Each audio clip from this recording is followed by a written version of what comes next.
ọmọ Oòduà dìde bọ́ sípò ẹ̀tọ́ rẹ,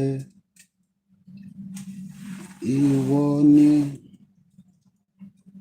ìmọ́lẹ̀ ògo adúláwọ̀. Ọmọ Oòduà dìde.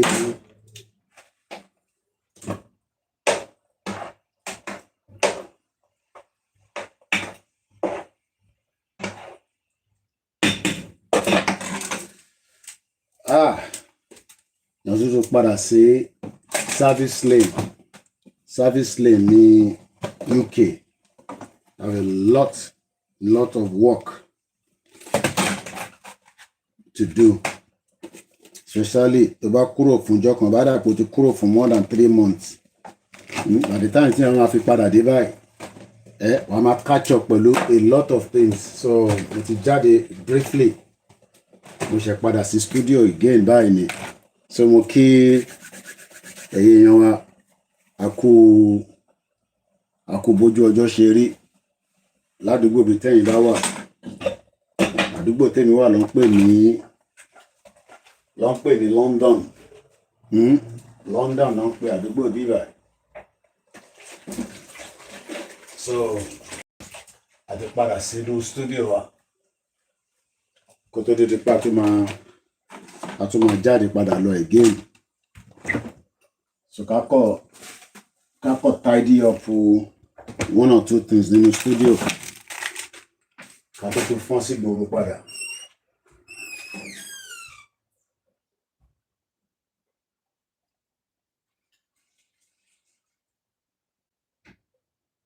So much work to do.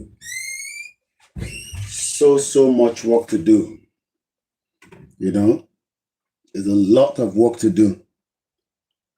So I'm just back into the studio. Effect. You know, kafile ni plain. So that kẹ́yìn tẹ́ wà lórí TikTok náà lè rí intan ṣe níbí. So mo kí èèyàn wa. Àní ká sáré tidy up náà ni kó tó di pa tó máa fọ́n sí gbòòrò. Kó tó di pa tó máa wọnú ìgboro lọ. Mo ní UK services òun ni ó ń generate one of the highest income. Services, when you have the system where services are working, in no time, economy ìlú yẹn máa wà okay gan. Buhari bí mo ṣe ń sọ̀rọ̀ láàárọ̀, ó gbé services. Mo kí ní Ọ̀dọ̀fin ẹ ṣé gan ni. Báwo lè kó láàárọ̀ yìí? Báwo l'Abẹ́òkúta? Báwo l'Èkìtì? Báwo ni gbogbo lẹ káàárọ̀ òjíire? Ẹ bá máa kí kábíyèsí. Ẹ dẹ̀ bá máa kí gbogbo àwọn ọba wa lọ́tún lósì. Services is one of the highest paid, you know, the one services to offer.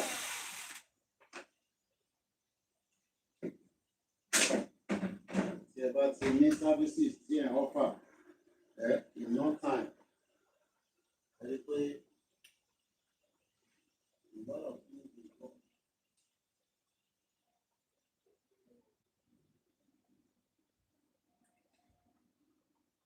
Irú sísítà mi nísìn, omi tap kò tí ọ. Ara services tí omi tap tó ń offer, òun ni pé kó ránṣọ, ó dẹ̀ mọ̀ ṣọ́rán dáadáa. Ẹ̀bùn tọ́lọ́run fún òun nìyẹn. Àbọ̀rọ̀ mi yé nísìn. Ẹ̀bùn tọ́lọ́run fún omi tap, òun ni pé kó ránṣọ, ó mọ̀ ṣọ́rán, ó mọ̀ rán dáadáa. Services tọ́lọ́run fún òun nìyẹn. Lára àwọn èyí tí mo ṣẹ̀ kó dé nìyẹn.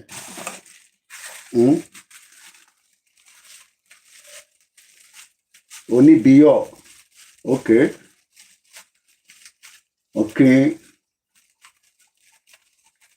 Ẹ ṣé gan ni Mr. Adérẹ̀mí Lawal. Èkó ni mo ti gbé wà ìwà o. wàláì at least màá sì máa jẹ organic tó pọ̀ dáadáa kó tó nípa máa bọ́ sí èyí tá máa lọ máa ra jẹ àbí èyí tá máa sè fún wa níbí. So ẹ̀wà yìí nísìn Èkó ni mo ti gbé dé báyìí, so màá portion ẹ̀ sínú ké, màá ra máa bù díẹ̀ díẹ̀. So mo yẹn rí ẹ nísìn ẹ̀wà yẹn nísìn ó ti dùn jù, tẹ bá ń gbọ́ ó àti láìlọ́ọ̀nì á ṣe ìwúlò, no wastage, á ṣe ìwúlò. Ilé ìgbọ́n yẹ kí n fọ́ ni kí wọ́n á tún lò mọ̀ kí n má ṣe bàbá ìjẹ̀bù má jù nù. Iṣu mi ṣì wà ń bẹ̀ ọ́, iṣu tí mo gbé dé iṣu yẹn ṣì wà ń bẹ̀ wà láì kọ́nà bá ń dúpẹ́ fún alájà ìyá dáadáa ìyá lálùbáríkà. Ọlá ìyá yẹn ni mò ń jẹ báyìí nísìn, àfi kọ́nà bá ń wà pẹ̀lú ẹ̀ níbi tó sùn sí. Ǹjẹ́ mo ní pín ẹ̀wà ìṣọ́nà méjì láìpẹ́ tí máa ṣe nìyẹn.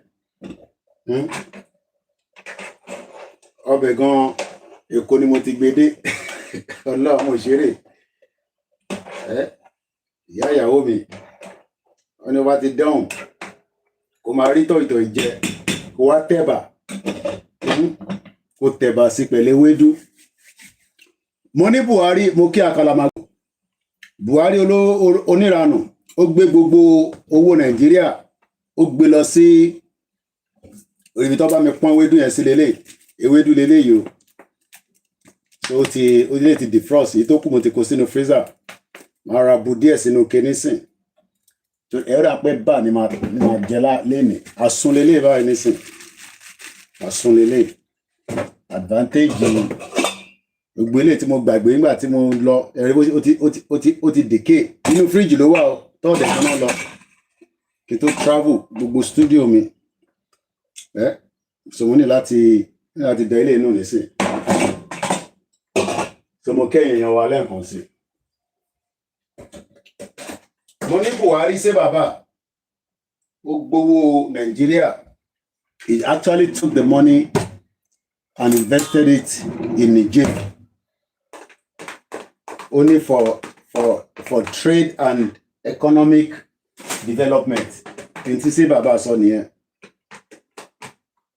But right now, àfi ká dúpẹ́ fún Olóyèmí Adéyẹmọ tí Ọlọ́run fi jíǹkí wa, torí etí Buhari fẹ́ ṣe fún olóyè kábíyèsí gan ní àfi ká máa dúpẹ́ pé ọwọ́ àwọn ọ̀tá kò mú olóyè kúrò lọ́nà.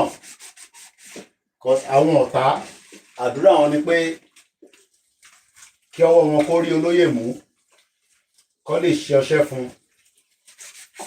Bá dúpẹ́ fún ilẹ̀ káàrọ̀ òjìrì tó bá fi ìṣọ́ ẹ̀ àtàbù ẹ̀ fi ṣọ́ olóyè. Imagine tó bá yẹ pé ọwọ́ Buhari bá mú olóyè nígbà yẹn, kí lẹ rò kó máa ṣẹlẹ̀ nísìn? Ṣé ọ̀rọ̀ ìlú Ẹkùn tó máa ṣẹlẹ̀? Gbogbo ààbò tá à ń rí, a kí àwọn Àmọ̀tẹ́kùn, a kí àwọn vigilante, a kí àwọn forest guard, bẹ́ẹ̀ la kí àwọn ọlọ́pàá tí wọ́n ń ṣe ààbò níwọ̀nba tí resources tó ní. Bọ̀ nígbà tí Buhari gbé owó tó lọ invested sí Niger, owó tí ó yẹ kó fi ṣàbò fún Nigerians ó rù yẹn lọ sí Niger. Tó bá yẹ pé ọwọ́ Buhari bá tẹ olóyè Ìgbòho ni, ìta ń sọ lédè kọ́ làwọn máa sọ nísìn. Ṣé mọ̀ pé in tí wọ́n ṣe títí náà nìyẹn tó fi jẹ́ kí Tinubu di president? Ìyẹn àwọn north wọ́n fẹ́ make sure pé Jagaban kò ní di president. Ẹ mọ̀ pé nǹkan tó ṣe náà nìyẹn gbà yẹn. Ọbẹ̀ yẹn tí ó ti ń hó, mo ti jù kan sínú freezer. Eléyìí nísìn òun ló máa ṣe kí ni, òun ló máa fi tẹ̀bà a máa jẹ nínú studio wa. Kò studio tèmi ní ẹ̀rọ pé tí bá ti wà ní studio mo lè lọ́jọ́ méjì, mo lè lọ́jọ́ mẹ́ta ní bíbáyìí torí iṣẹ́ tá à ń ṣe ó pọ̀ rẹpẹtẹ. so máa pín ẹ̀wà yẹn sí ọ̀nà méjì ni ọ̀nà méjì máa fẹ́lẹ̀ sínú freezer nísìn so máa fi kan sínú fridge torí weather wa yìí náà nísìn ó ń bà nǹkan jẹ́ nínú fridge especially tó bá ń ṣí fridge yẹn lọ tó ń ṣí bọ̀ so mo kí gbogbo alẹ́ nǹkan sí tọwọ́ máa rẹwà ní Nàìjíríà nísìn bí èlò ló fìpá a máa rà tá bá máa ra ilé báyìí ṣe mọ̀ pé bíbá ilé ìgbọ̀nsẹ̀ mo kó wá láti Èkó ni ó wà cheaper láti rà lẹ́kọ̀ọ́ ṣé lè ti fọ́n bíbá ni ilé ìjẹ́ ti wá fọ́ ṣá cover ti fọ́ mélòó tẹ̀ ní gbogbo kí yẹn gan 1 2 3 4 5 6 7 8 9 10 11 ayẹ kó pé 12 náà ló ti táwa ra 11 tó pé dozen kan àbọ̀ ti yọ̀kan lẹ́ẹ̀lẹ́ ni 1 2 3 4 5 6 7 8 9 10 11 12 wọ́n gbọ́dọ̀ ra 11 so mo kí gbogbo alẹ́ nǹkan sí màá gbélé sínú freezer nísìn mo kí brọ́dà mi Ọláwálé mo kí gbogbo okay wrong one ni mo lóye eléyìí tí mo ṣe fọ eléyìí yàtọ̀ àwọn pé kí ló dé tó kọ́ bẹ́ẹ̀ eléyìí ní sọ lọ sínú freezer mi nínú studio mi níbí bá sáwà ní freezer so ìjọ tí mo dẹ̀ fi ní kọ́ bá mi wọ́n dẹ̀ bí mi o pé ṣé mo fẹ́ ata ó náà pa ata ti Nàìjíríà yẹn ó máa ń dájú ti sílẹ̀ nísìn àgbóhùn sínú fridge so ilé àṣẹ mọ́gì nígbà tásìkò yẹn bá tó màá lè fi rí ògì mu ọbẹ̀ yẹn náà tí ó ti fi máa rẹ́dì tó bá ti wá rẹ́dì màá wá tẹ̀bà ṣé bàbá ó gbé owó ó gbé project ó rú gbogbo ẹ̀ lọ sí Niger not Niger state o Niger is not part of Nigeria Niger yàtọ̀ sí Niger state o torí ẹlòmíì ṣé chef ní irọ́ Èkó ló ti bá mi ṣe gbogbo ọbẹ̀ yẹn o ṣe fi wojú ọbẹ̀ mi ọyẹ jẹ́ ìfín wọ̀nyí ẹ wojú ọbẹ̀ ẹ múyán ẹ wojú ọbẹ̀ ẹ múyán o ìyá ìyàwó mi ló bá mi ṣe eléyìí pé tó bá ti dé studio kó máa rí nǹkan fi kó máa fi ṣe tọ̀ìtọ̀ì so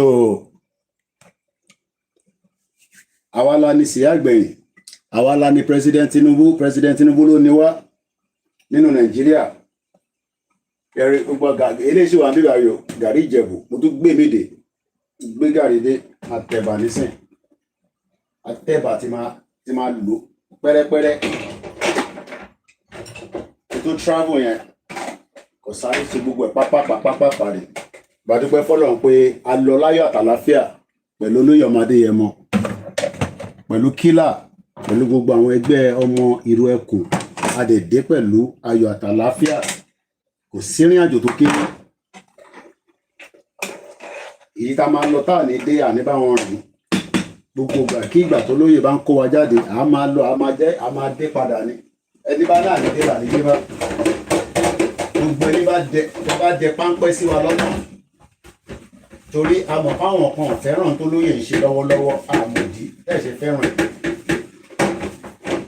ẹ̀ tó lóye ń ṣe lọ́wọ́lọ́wọ́ àwa nífẹ̀ẹ́ sí fíìmù tó ń pàfọ́ọ̀mù lọ́wọ́lọ́wọ́ a nífẹ̀ẹ́ sí a dẹ̀ dúpẹ́ fún bàbá wa ọlọ́lá jùlọ kábíyèsí ẹni òrìṣà a dúpẹ́ fún wọn gan ni ẹnu ọpẹ́ wa kò ní kan láíláí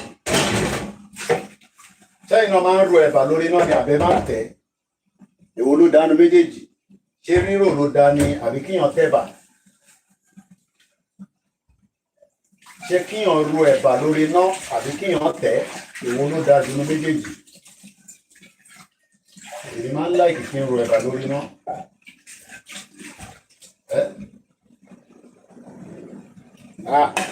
ọbẹ̀ yẹn ti rẹ́dì kò ní láti ṣe púpọ̀ kọ́ra ṣe díẹ̀ náà ni ta sí mi lára o ẹ wojú ọbẹ̀ ẹ mú yán Tàǹtí pé kíyàn ní ìyàwó tó dáa nìyẹn. Wọ́n ti mọ̀ pé tí bá ti dé studio mo gbọ́dọ̀ máa rí nǹkan jẹ ní gbogbo ìgbà. So àìgbélé kúrò lórí gáàsì bẹ́ẹ̀. So òun ti rẹ́dì. Kákọ̀ tẹ̀bà nísìnyí èlò ilé náà. Ká tẹ̀bà báyìí nísìnyí àbí ká rò lórí náà dẹ̀.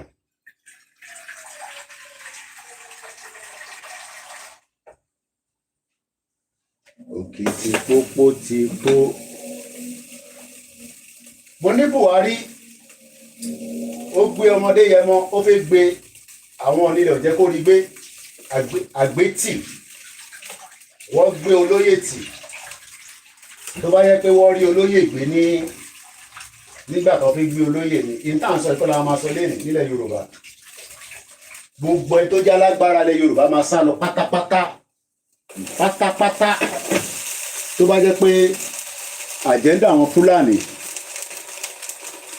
ẹ̀ ń bọ̀ wá jẹun irọ́ o wọn ò fi ìyẹn ṣeré o. Ẹ bá mi tàdé mẹ́yìn ǹfẹ́ kí àwọn wá bá mi jẹun. Ó tẹ́ kí n fi lè sínú fíríjì nígbà tí mò ń lọ yẹ kí n tó padà nù. Irọ́ o kí àwọn wá bá mi jẹun. Ẹni mo ti ń jáde lọ báyìí nísìn. Mo ṣe wọlé náà ní kò dípò 1 hour. Àìkú mo ní mò ń lọ post office lẹ́ǹkan. Lárí lọ post office. Lọ bá Bíọ́lá ẹrù pósì tó fẹ́ sẹ́ndì sẹ́ni tó rajà lọ́wọ́ ẹ̀. Bẹ́ẹ̀ ti lọ tún ṣe 1 or 2 things. Tí wọ́n bá travel tó bá tún wọ̀ lórí ìpadà, àwọn àrẹ́ gbò ṣẹ̀dé London ni. Gbogbo akọ́ máa ṣe yìnrìn ni. Akọ́ máa ṣe yìnrìn ni.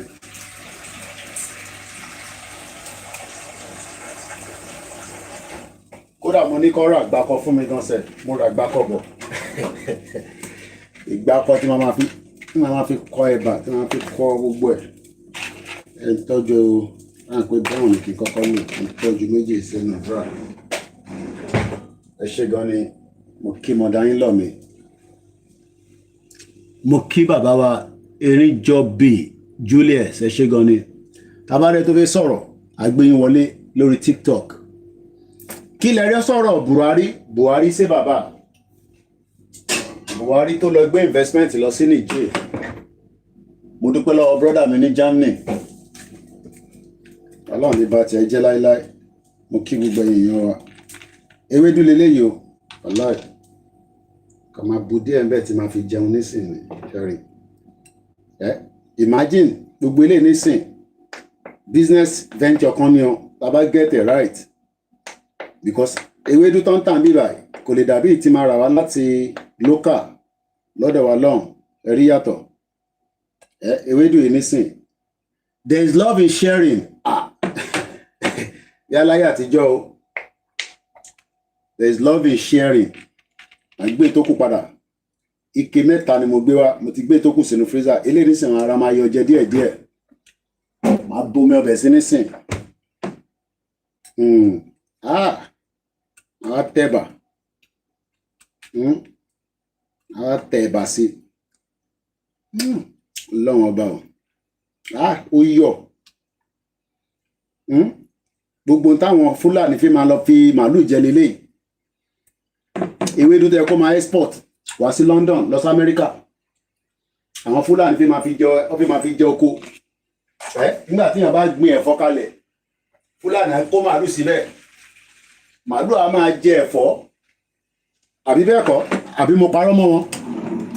Torí ta bá ń sọ̀rọ̀ nísìn, àwọn ọmọ Yorùbá ti gbàgbé pé Buhari ṣé bàbá in tó fẹ́ ṣe fún Ìgbòho omi ẹ̀ ti hó nísìn. So máa wá tẹ́ bàbá omi ẹ̀ ti pọ̀ jù. Mo fẹ́ kẹ́ báyẹn kó pọ̀ púpọ̀. So o gbọ́dọ̀ ṣe omi ẹ̀ kù díẹ̀.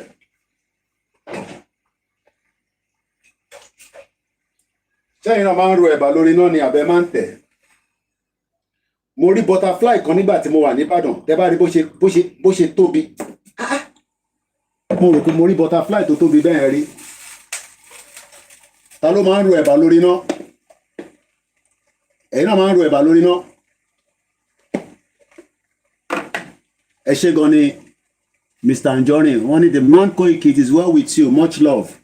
Ẹ̀yin náà máa ń ro ẹ̀bà lórí náà ó yẹ ẹ pè wọlé ẹ wọnú studio ẹni tó bá fẹ́ bá mi sọ̀rọ̀ ẹ máa ń ro ẹ̀bà lórí náà.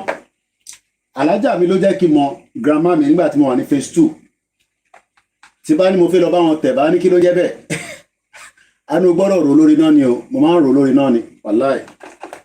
So òun ni mo fẹ́ ṣe yìí nísìn ẹ jẹ́ n fi wọ̀nyẹn dábàá níbà ìbò ni láti switch camera ṣẹ́rí omi ọbẹ̀ nìyẹn ọbẹ̀ yẹn ti rẹ́dì ọbẹ̀ lélẹ̀ ọbẹ̀ gúnfẹ́ ni èmi ò jẹ́ màálù o so bó ṣe fẹ́ lọ nìyẹn ká tẹ̀bà so that okùn tinú la máa fi gbé tìta so mo máa rò lórí náà ni máa rò lórí náà tọ̀hún gbọ́dọ̀ reduce náà ti pọ̀ jù iná gbọ́dọ̀ pọ̀ nídìí ẹ̀ àwọn báwa jẹ̀bá láìkẹ́ bàbá à ń fẹ́ bá ṣeré mo kí Ajagun mo kí kò gbọ́dọ̀ kú mo kí gbogbo ẹ̀yin multi-faith mo kí gbogbo alọ́tún lọ́sì èmi ti dé London padà báyìí ẹ tẹ́bà cause mo jẹun ẹ mọ̀ pé mo ní mo fẹ́ jẹun lánàá mo ráyè jẹun mọ́ so ebi ń pè mí náà bẹ́ẹ̀ náà ṣe máa ń sọ pé ebi ń pa yín ní Nàìjíríà àbí kọ́tẹ́ máa ń sọ kọ́ nìyẹn àní ebi ń pa wá Koiki ebi ń pa wá ebi ń pa wá àti jẹun ebi ń pa wá ebi ń pa anybody a gbọ́dọ̀ drag President Tinubu pé ebi ń pa wá o pé President Tinubu ló dé bílẹ̀ so èmi ń ro ẹ̀bà yẹn lórí nọ́bà yìí ni ọ̀hún mo ń rò lórí nọ́bà yìí mo kí àwọn ọmọ Oòduà mo kí ní Manchester mo kí ní Bedfordshire mo kí ní Kent mo kí ní Birmingham mo kí ní gbogbo England mo kí bàbá wa Káyọ̀dé Mọ̀lá ní Wales mo kí gbogbo ẹgbẹ́ ọmọ Oòduà àkú sọ́mà ìtàn ẹ̀ wọ́n gan omitaf náà ló rán ilé yìí wàláì òun ló rán mo kí àwòrò coordinator wa mo kí gbogbo àwọn coordinator wa ní ìlú Ẹkùn gbogbo ẹ̀yin tí ẹ dẹ̀ mú àmọ̀ràn wá fún bí ìlú Ẹkùn ṣe máa lọ síwájú wọn náà ní the website wọn ní the gbogbo nǹkan tí ó máa jẹ́ kí àwọn èèyàn máa rí pé lóòótọ́ kò ń ṣe pé kíyàn kan lọ́kọ̀ create nǹkan kan so gbogbo tí ó bá máa jáde látọ̀dọ̀ olóyè ó gbọ́dọ̀ jẹ́ verified account lórí àfẹ́ kíyàn kan lọ lo ìlú Ẹkùn láti fi ṣe jàǹbá fún ara wọn so bẹ́ẹ̀ ni mo freeze ewédú yẹn ni èyí tó kù lélẹ̀ mo freeze ẹ̀ dé London ni ibi tí mo gbé sí lélẹ̀ a máa ń pè ní freezer bag ẹ̀yà so ibi tí mo fi kó gbogbo ewédú yẹn dé lélẹ̀ so ní nígbà tí mo kó gbogbo freezer food mi sí so eléyìí nísìn òun ni mo fi gbé gbogbo kíní ẹ̀rí pé láìlọ́ọ̀nù yẹn gbogbo ẹ̀ tí wà ń bẹ̀ ó freeze dé London ni ẹ mọ̀ pé inú plane attitude tó ń bá bọ̀ bó tẹ̀ mọ́ àwọn ewédú yẹn sí ó dà pé inú freezer kejì ni mo kó sí ní the other side náà bọ̀ ẹ jẹ́ fi wọ̀nyí gbogbo táwọn sọ yẹn tó lè di owó nígbà tí a bá wá ń kàn sọ̀rọ̀ káà ní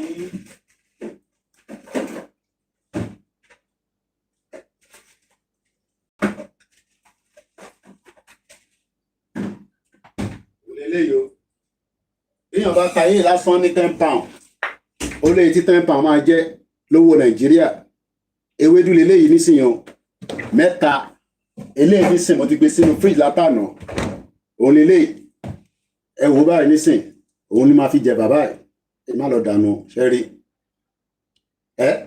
ẹ wá imagine tàbá lè máa kó ilé wọlé eléyìí nísìn ó yàtọ̀ sí ti máa rà ní UK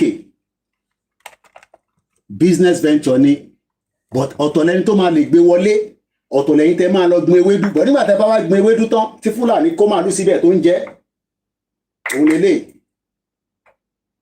so àkọ́kọ́ gbọ́dọ̀ ní security so èèyàn kan wá jókòó London náà máa ní Tinubu ò dá definitely government wo ló gbádùn tẹ́lẹ̀ àníkàtẹ̀ kọ́kọ́ fi ọmọ wa síbẹ̀ kó sì máa báṣẹ́ lọ ná ẹ fi gbẹyọ kan irọ́ o ẹ̀bà Ìgbò bíi ti báwo nígbà tí mo ní Ìjẹ̀bú gàrí ẹ̀bà Ìgbò kọ́ ẹ̀bà Ghana ni ewédú mẹ́ta yìí nísìn ó gbọ́dọ̀ last mi tí bá ń ṣe oníjẹkújẹ mo gbọ́dọ̀ lè jẹ fún at least oṣù mẹ́ta tí bá kọ̀ ra yin jẹ díẹ̀díẹ̀ torí eléyìí yàtọ̀ sí ìtì máa rà ní ọ̀dọ̀ àwọn pákí èèyàn kan wá jókòó á máa ní kákọ̀ máa sọ̀rọ̀ lórí social media afẹ́gbà Yorùbá nation nìkan kò sí ọ̀nà àbáyọ fáwọn èèyàn wa kébí máa pa àwọn èèyàn wa mo fẹ́ yẹ kẹ́ lọ máa gbin ewédú ẹ lọ máa gbin ewédú even 6 months bẹ́ẹ̀ ni ẹ jẹ́ ń dá padà sínú freezer ẹ̀bà yẹn ti rẹ́dì kájọ wá jẹ̀bà.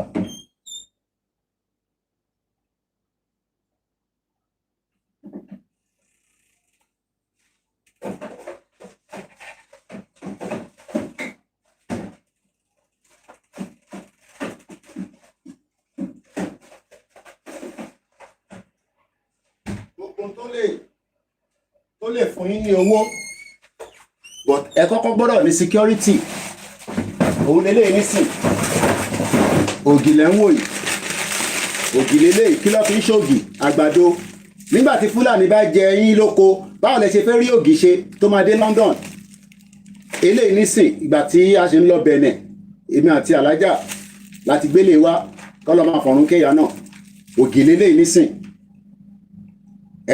kí ló fi ń ṣògì mo ń béèrè kí ló fi ń ṣe ògì ṣèbágbàdo ló fi ń ṣe ògì so ọ̀rọ̀ security ṣe rí pé ó wà very important gbogbo eléyìí nísìn lára àwọn kan ní mo gbé dé ni wọ́n ti pọ́ ó dà pé àsun eléyìí nísìn wọ́n ti bá mi portion gbogbo ẹ̀ màá kọ́ra máa yọ díẹ̀ díẹ̀ ó ti jẹ́ káwọn ọmọ Yorùbá náà kọ́ máa ṣe ìkókè ara wa gbogbo màálù á ti mọ̀ pé àwọn kan ló kó kíní fún àwọn Fúlàní gbogbo yẹn lámọ̀ àwọn bàbá kọ̀ọ̀kan ní màálù pẹ̀lú àwọn Fúlàní àwọn baálẹ̀ wọ́n ní màálù pẹ̀lú Fúlàní ìyẹn ni àwọn kan ṣe ń sọ̀rọ̀ tó ṣe dákẹ́ kí Fúlàní máa gé wa lórí kó máa pa wá àbí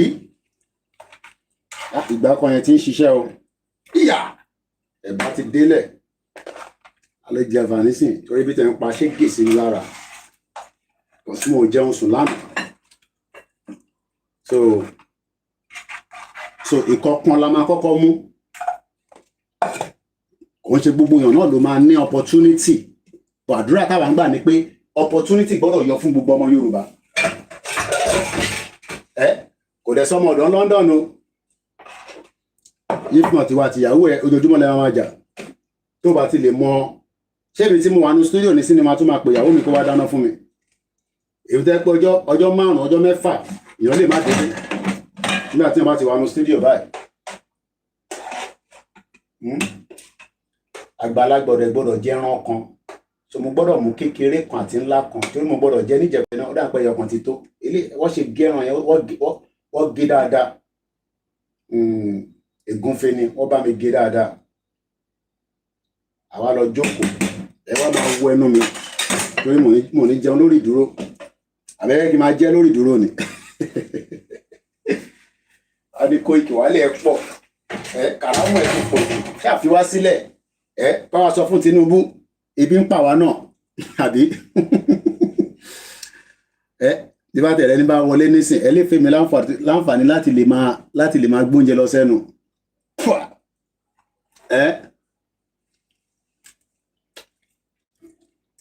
ta ló máa ń jẹ bàbá ẹ̀ tẹ máa ró lọ́wọ́ yín èyí náà fẹ́ bà èèyàn mélòó ló wá fi bá mi jẹ̀bà yín nísìn ẹ̀bà yín ọ̀pọ̀ ẹ̀bà díẹ̀ náà ni mo tẹ̀ mo kí àwa Táíwò Kíkẹ́ ẹni bá fẹ́ bá mi sọ̀rọ̀ ẹ wọlé lórí TikTok wáyé tèmi bá ń jẹ̀bà kẹ́ máa bá mi sọ̀rọ̀ ẹ wọlé lórí TikTok nígbà tá a bá wá jẹ̀bà tán nísìn ẹ máa wọlé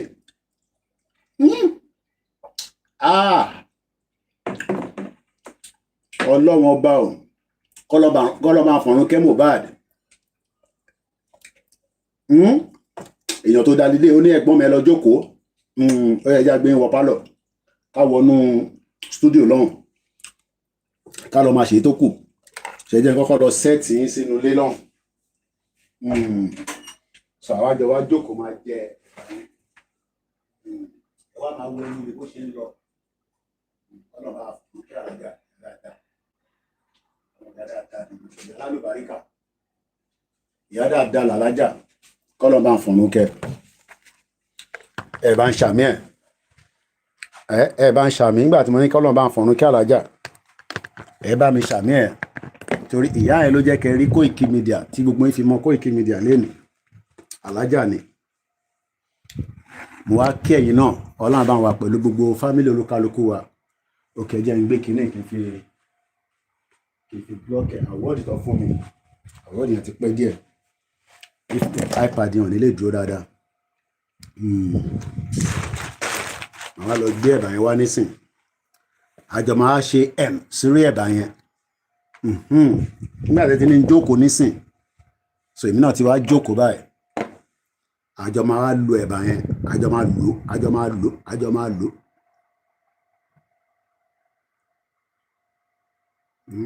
àmì ìyàwó mi ní kí n pè ẹ jẹ́ ń gbé ẹ̀bà mi wá mama ta ló ní kí n pè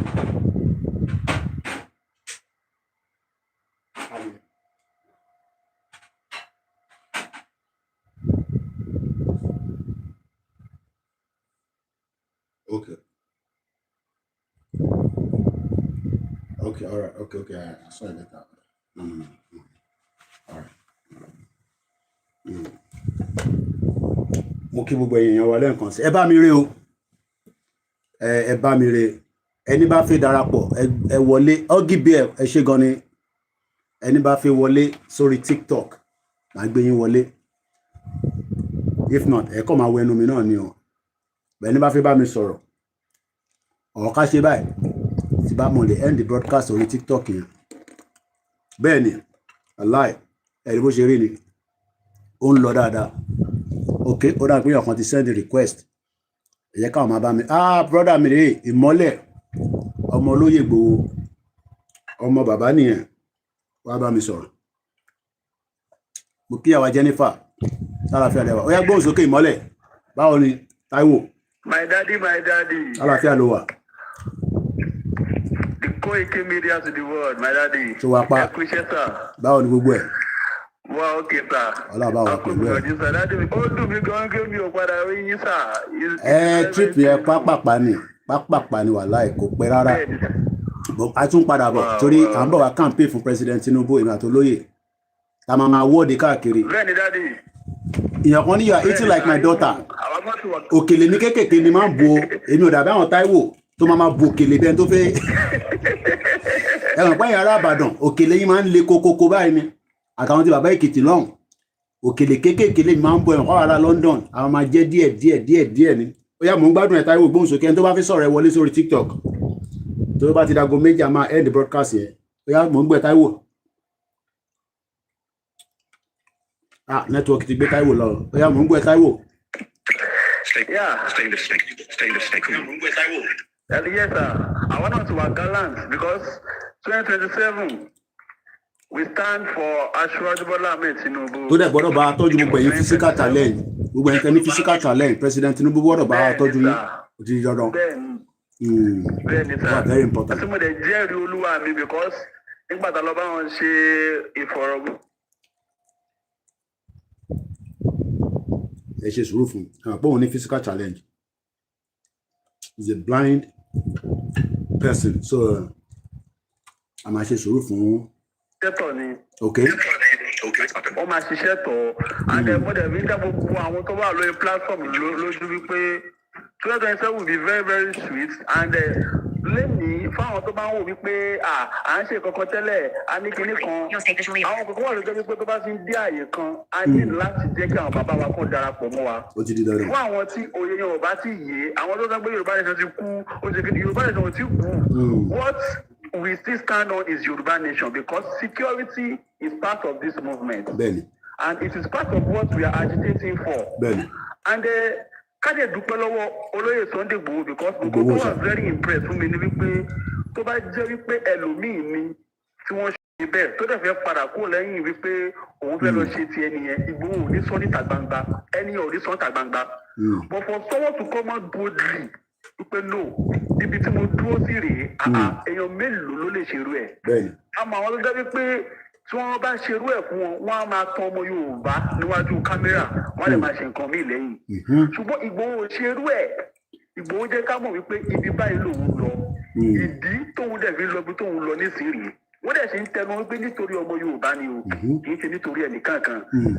Sàràdì mi tá bá wọlé ní àwa láwa nílẹ̀ Yorùbá tá wà ní Ọ̀yọ́ state pẹ̀lú Ondo state mo lè fi ọwọ́ ẹ̀sùn àrípé láti ìgbà tí ìwé ẹ̀kọ́ ti bẹ̀rẹ̀ láti May the security issues wípé wọ́n jíyàn gbé ó reduce nílẹ̀ Yorùbá àti ẹni tó bá fẹ́ sọ wípé irọ́ ni wọ́n ń pa lókù. Yes ó really reduce because ohun tá à ń béèrè fún náà ni wípé bí ẹ̀yin ṣe wà lọ́wọ́ yẹn sà tẹ́ ń jáde lóru tẹ́ ń lọ tẹ́ ń bọ̀ tí gbogbo ẹ̀ tó ń bọ́ sí ọ̀run káàánú ká máa ṣerú ẹ̀ níbí nísìnyí ọkàn wa ti ń balẹ̀ gẹ́gẹ́ wípé a ti ń lè ráyè jáde díẹ̀ níbi ọwọ́ alẹ́ tí òkè ọlámùkí gbogbo ara wọn bí tẹ́lẹ̀ ṣe rí o ibù tó bá jáde lọ́sàn-án gan ó le koko ṣùgbọ́n nígbà tí irú ẹ̀kún bẹ̀rẹ̀ tí bàbá Bọ́lá Ahmed Tinubu tí wọ́n dẹ̀ ṣe ohun tá a fẹ́ tí wọ́n ṣe fún wa kí ló wá tún kù ohun tá a dẹ̀ fẹ́ ni wípé kílẹ̀ Yorùbá kó wà lálàáfíà kí ló wá kó dùn kọ́kàn wá falẹ̀. òní mo kí ní Italy. bẹ́ẹ̀ ni dáàdì mi ẹ tó bá wà nílé ayé tí ò ní issues pẹ̀lú security ló máa lálàáfíà àti sọ wípé òun fẹ́ jìjà agbára àti láti ṣe one or two things. bẹ́ẹ̀ni. irú àwọn ọkùnrin ẹ̀jẹ̀ ni ohun tó ń ṣẹlẹ̀ nísìnyìí wọ́n dẹ̀ ṣe fún olóyè Sunday Igboho. fún di èyí 2027 gbogbo àtàbá nífẹ̀ẹ́ olóyè Sunday Igboho tábà pín ní voters card. ẹ tètè lọ gba voters card wọ́n sì ń gba voters card. ó ti close. ní on the 27. ó dà. bẹ́ẹ̀ ni sà. àwọn tó bá ti gbà náà ló máa dìbò. èmi wà nínú ẹni tó ní géèmì ní gba voters card but instant olóyè ti pàṣẹ fún ẹgbẹ́ ká lọ gbà àwọn náà ti lọ sí registration. Allen Kondi gbogbo China wẹ̀ ló wà brother mi dáadáa. àti ṣe registration gẹ́gẹ́ bí àwa tí a jẹ́ àkàndá ẹ̀dá in mass àti lọ ṣe torí wípé bàbá àti give order enter dẹ̀ ń tẹ̀lé nìyẹn a rẹ̀ ti kúrò lẹ́yìn wọn a dẹ̀ ṣe wà lẹ́yìn wọn ni. torí pé kílẹ̀ yóò àwọn ọ̀dẹ̀ ní kúrò lẹ́yìn olóyè ọ̀hún ní gan ti ní pé kí gbogbo aká lọ kó nǹkan tá a bá ní kákó fún olóyè kó lè máa fi ṣiṣẹ́ lọ. èyí tí mọ́lẹ̀ ní o ti gbélẹ̀ mídíà ló mọ̀ ṣe èyí tí Koikimedia mọ̀ ní mídíà bàbá wa kábíyèsí fún wa ní 100 million wọ́n fún wa ní Hilux brand new agbéyàn kúrò nílé Ifẹ̀ wọ́n tún tún fún àwòrò ní mọ́tò mo dẹ̀ mọ̀ pé kábíyèsí ń wo gbogbo àwọn coordinator tó kù náà wọ́n ń wo bọ́ ṣe máa ṣe assistant fún wọn.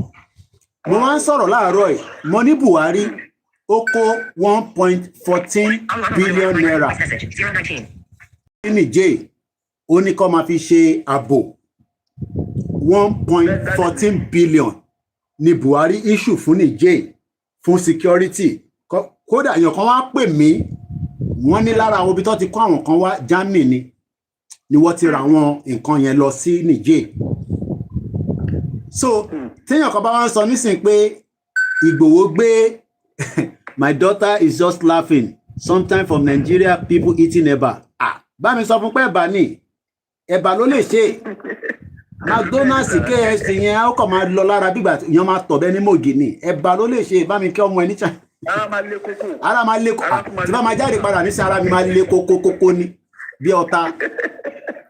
mo ní ẹ̀yin ọmọ Yorùbá Buhari ó kó 1 point kò tí ì ṣe gbogbo project tó kù ká sì dó lórí ọ̀rọ̀ security a máa mọ díẹ̀ ni. ṣé President Tinubu wrong láti gbé security fún bàbá Ìgbòho náà torí Buhari gbé security lọ sí Niger èyí dẹ̀ sọ nísìn pé kátàkó President Tinubu kó má rí ọdún mẹ́jọ tiẹ̀ ṣe but Buhari mo kí ẹ sísítà mi ilé Ọmọtẹ̀ṣọ́ ní gbogbo Germany bá mi kí ọkọ rẹ òun nífẹ̀ẹ́ Yorùbá tó pọ̀ báyìí Buhari actually took 1.14 billion naira to Niger for security. Is it wrong now that the ìrù ẹkùn tí kò ṣe fi lé ajá lọ́wọ́ is it wrong for it to be established with also the help of the presidency? Ṣé àṣìṣe ni pé President Tinubu ran olóyè lọ́wọ́ láti set up ìrù ẹkùn? Ṣé àṣìṣe ni pé bàbá wa Ọọ̀ni òrìṣà wọ́n kó 100 million naira fún wa kábíyèsí mo ti wọ London padà màá máa rí yín bá sọ̀rọ̀ ẹ ṣe gan ẹkọ àdúró tì wá mo kí gbogbo àwọn tó ń bẹ ní àyíká yín bẹ́ẹ̀ bá mi dá sọ̀rọ̀ yẹn ìmọ́lẹ̀ ẹni tó bá fẹ́ dá sí lórí TikTok kó tó di pé báyẹn máa tán ẹ bá mi wọlé síbẹ̀. ohun tí ẹ sọ kò sí wípé ohun tó burú bẹ̀ torí nígbà tí Buhari náà wà láyé àwọn tó wà ní Niger lẹ́yìn wípé ó ṣe security fún ó tún la ọ̀nà ó la train láti north wọ́n là lọ sí Niger kí wọ́n lè máa wọlé. Òkìkí ọlá ọṣẹ for the rose mò ń gbádùn ẹ. èyí táwọn wá ń ṣe nílẹ̀ Yorùbá nísìnyí tí wọ́n ṣe fún lóye Sunday Igboho kò tí ì pọ̀ jù torí wípé kì í ṣe wípé owó tó gbé fún Igboho wọ́n ní owó kí wà àti fámìlì ẹnìkan wípé kẹjọ máa ná wọ́n sọ wípé security ẹ jẹ́ ká wò ó nílẹ̀ Yorùbá lè ní tí ètò ààbò tí ò bá dúró dáadáa a ní oúnjẹ jẹ o. Ìmọ́lẹ̀ jẹ́ tún bí ẹ báyìí tó rà ń pé èyí tẹ wà ń lé ẹ nílà ká ìjọ wa lọ ẹ má bínú èyí tẹ wà níta. Ìyí tí mo fẹ́ bẹ̀rẹ̀ ni pé ṣé ká dá ìró ẹkùn padà fún President Tinubu pàfẹ́ ká dẹ̀ sọ pé à endorse wọn fún second term èwo lọmọ Yorùbá fẹ́ ṣé ká dá ìró ẹkùn ká dá padà fún President Tinubu pé thank you so much àwọn ọmọ Yorùbá ti sọ pé àwọn fẹ́ ẹ gbà padà káwa má endorse President Tinubu àbí ká sì di ìró ẹkùn mú ká lè ṣe endorse President Tinubu nítorí pé Buhari ṣẹ́ ó fún àwọn Niger ní mo fẹ́ kí owó yẹn kó wọ ní etí dáadáa ní o 1.14 billion naira èyí tá a mọ̀ nìyẹn o tọkọ̀ fi bù wá lójú ṣe mọ̀ kọ́rọ̀ Nàìjíríà tó bá sọ pé 1.14 billion wà á multiply it by 6. bẹ́ẹ̀ ni sà. anything tí gọ́ọ̀mẹ̀ntì bá sọ ní Nàìjíríà even ti President Tinubu aṣáàríyàn kan tó náà ń dá agency sílẹ̀ tó ní wọ̀n mọ̀ kankan pa ẹ̀ ọ̀rọ̀ Nigeria is a funny place. It's a very funny politics. Kò ń ṣe politics táwọn ń ṣe ní bíbá politics tó ń ṣe Nàìjíríà ẹ̀bà tàmàlà ni is not perfect. It can never be perfect. So in tí mo ń béèrè nípa ìyá mi Hannah bẹ́ẹ̀ ni 4+4. So what I'm asking is a simple question. Ẹ̀yin tẹ́ bá lè comment ẹ̀bà yẹn ti ń lọ́lẹ̀ ṣe rí pé mo ti try mo ti mú mọ́lẹ̀ dáadáa. Ẹ̀yẹ má wọrí èmi bá yín jẹ́ lọ́wọ́ ẹ̀yẹ kan máa ṣe àmì sí ni. Ẹ tó bá ní question ẹ wọlé ẹ wá bá mi sọ̀rọ̀ kájọ sọ̀rọ̀ ikú náà ó yẹ gbóhùn sókè bàbá wa ìmọ́lẹ̀ ẹ jẹ́ lọ mú mi jáde. Alright sir, tí irú ẹkùn tá gbà lọ́wọ́ bàbá Bọ́lá Ahmed Tinubu kò kí ń ṣe ohun tí a lè dá padà. Gbogbo ohun tó jẹ́ àǹfààní tó dẹ̀ tún jẹ́ ohun tó máa jẹ́ kí ilẹ̀ Yorùbá kó tó tẹ̀síwájú nìyẹn. Because kálàáfíà bá wà tí security tí gbogbo ẹ̀ dúró dáadáa a lè ráyè láti ṣe ohun tí a bá fẹ́ ṣe káàkiri nílẹ̀ Yorùbá lénìí. Security pẹ̀lú endorse tí a endorse bàbá wa ohun tí a lẹ́tọ̀ọ́ fún àti ṣe ni. Yes, torí pé ẹni tó ṣe wá lóore tó fún wa ní nǹkan tó tóbi tó bẹ́ẹ̀ ó yẹ káàánú dá padà fún. Òun ni èyí tí a fi sọ pé 2027 for Bọ́lá Ahmed Tinubu because tá a bá wá sọ wípé a ní tẹ̀lé wọn táwọn ará abitú lọ wọlé padà gbogbo alamọ ohun tí ó ṣẹlẹ̀. Ẹ ní sùúrù ẹ má interrupt ẹ ìṣẹ́rí platform yìí ẹ má interrupt èmi mo gbé yín wọlé mo fẹ́ kẹ́ sọ̀rọ̀ náà láti gbé yín wọlé ẹ jẹ́ kẹ́ tó sọ̀rọ̀ yẹn sọ̀rọ̀ tán. Ẹ máa alright thank you sir fún ẹ̀yin tẹ́ bá ń wò wípé òkè o tó ń bá parí 4 years tí wọ́n kí ló tún kù tí wọ́n fẹ́ ṣe ẹ já ní sùúrù náà wọ́n ní ojú ló ń kó bòjì oòrùn ń bọ̀ ń bẹ́ẹ̀ ohun tí ó ṣẹlẹ̀ ẹja dúró kó dìgbà ẹ̀ náà ẹ jẹ́ kí fún bàbá mi náà tún wọlé láyè láti bèrè bèrè. Ó yẹ bá a gbóhùn sókè ẹni bá fi bá a sọ̀rọ̀ ẹ gbé ohùn sókè ẹ wọlé lórí TikTok níwọ̀n bá díẹ̀ lásìkò tó pọ̀ ìtorí ẹnu iṣẹ́ la gbogbo wa wà báyìí ká má máa disturb àwọn tó wà lẹ́nu iṣẹ́ kọ́ má máa à ń gbọ́ yín sà. Good morning Mr. Koiki. Ìlú wo lẹ ti bá a sọ̀rọ̀ tẹ́bí ní good morning. Ìlú wo lẹ wà sà torí gbàtẹ́ ní good morning àwa ti wà láfternoon.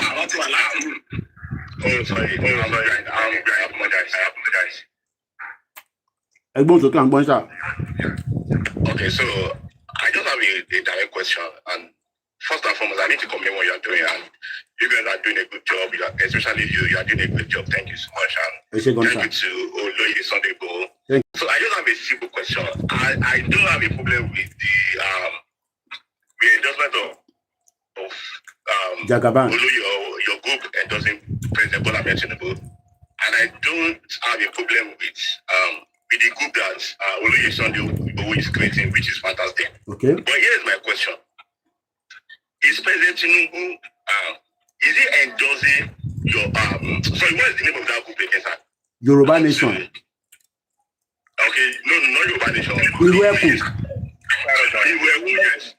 Yes. So is President Tinubu endorsing Ekun because he wants Yoruba to vote for him the second time? No. It's a straightforward answer. Let me answer that. The answer is no. It has nothing to do with that.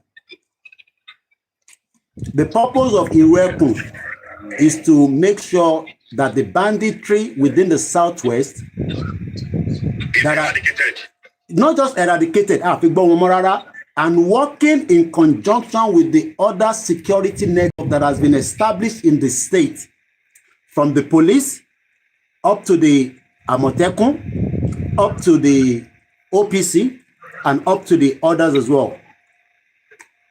It would not have been possible to set up Ekun during the late Muhammadu Buhari's government. It was something that we wanted to make sure we do. But we couldn't do it because the government, as everybody knew, was not in line for such. Not just for Igboho. Let's go back to Amotekun. The late Akeredolu made sure that he was fighting almost every day on behalf of Amotekun. Amotekun was mostly working in Ondo State. The purpose of Amotekun not being able to achieve his aims and objectives was because the Fulani government, as at the time, do not want Amotekun to function. So the answer is no to your question, and I believe I've also given a bit of analysis around it. So Matu Magbo Itoku Mongo. No, I think that is pretty much because for me, I don't like to be sentimental, and you've actually giving me a proper answer. But the only thing I'm just concerned about, and it may actually be different from your opinion. Okay. And like you said, we should vote for the president, Tinubu, because he has given us the group that we just created. Sorry, Master Pamloye. Even though, okay, let me say it in this way, like, even if the president is not working to meeting our expectation, let's just assume that he's not meeting our expectation. No, he has not. Let's not fool ourselves.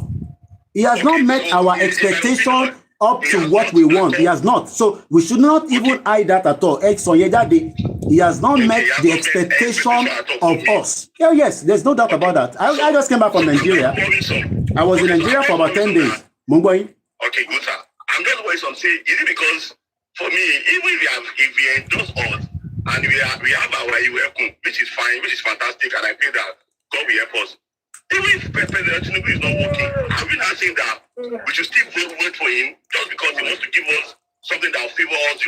All right, no, let me now ask the question back. Who should we vote for? Election is around the corner. Who should we vote for? Okay, sir. So, sir, the question is, this is your platform, and I don't want to. No. I have given you the privilege to answer the question. Don't twist it now. I will ask you again. From you, we are not going to attack you. We are not going to condemn you. If you are Tiku, if you are Peter B, if you are Showore.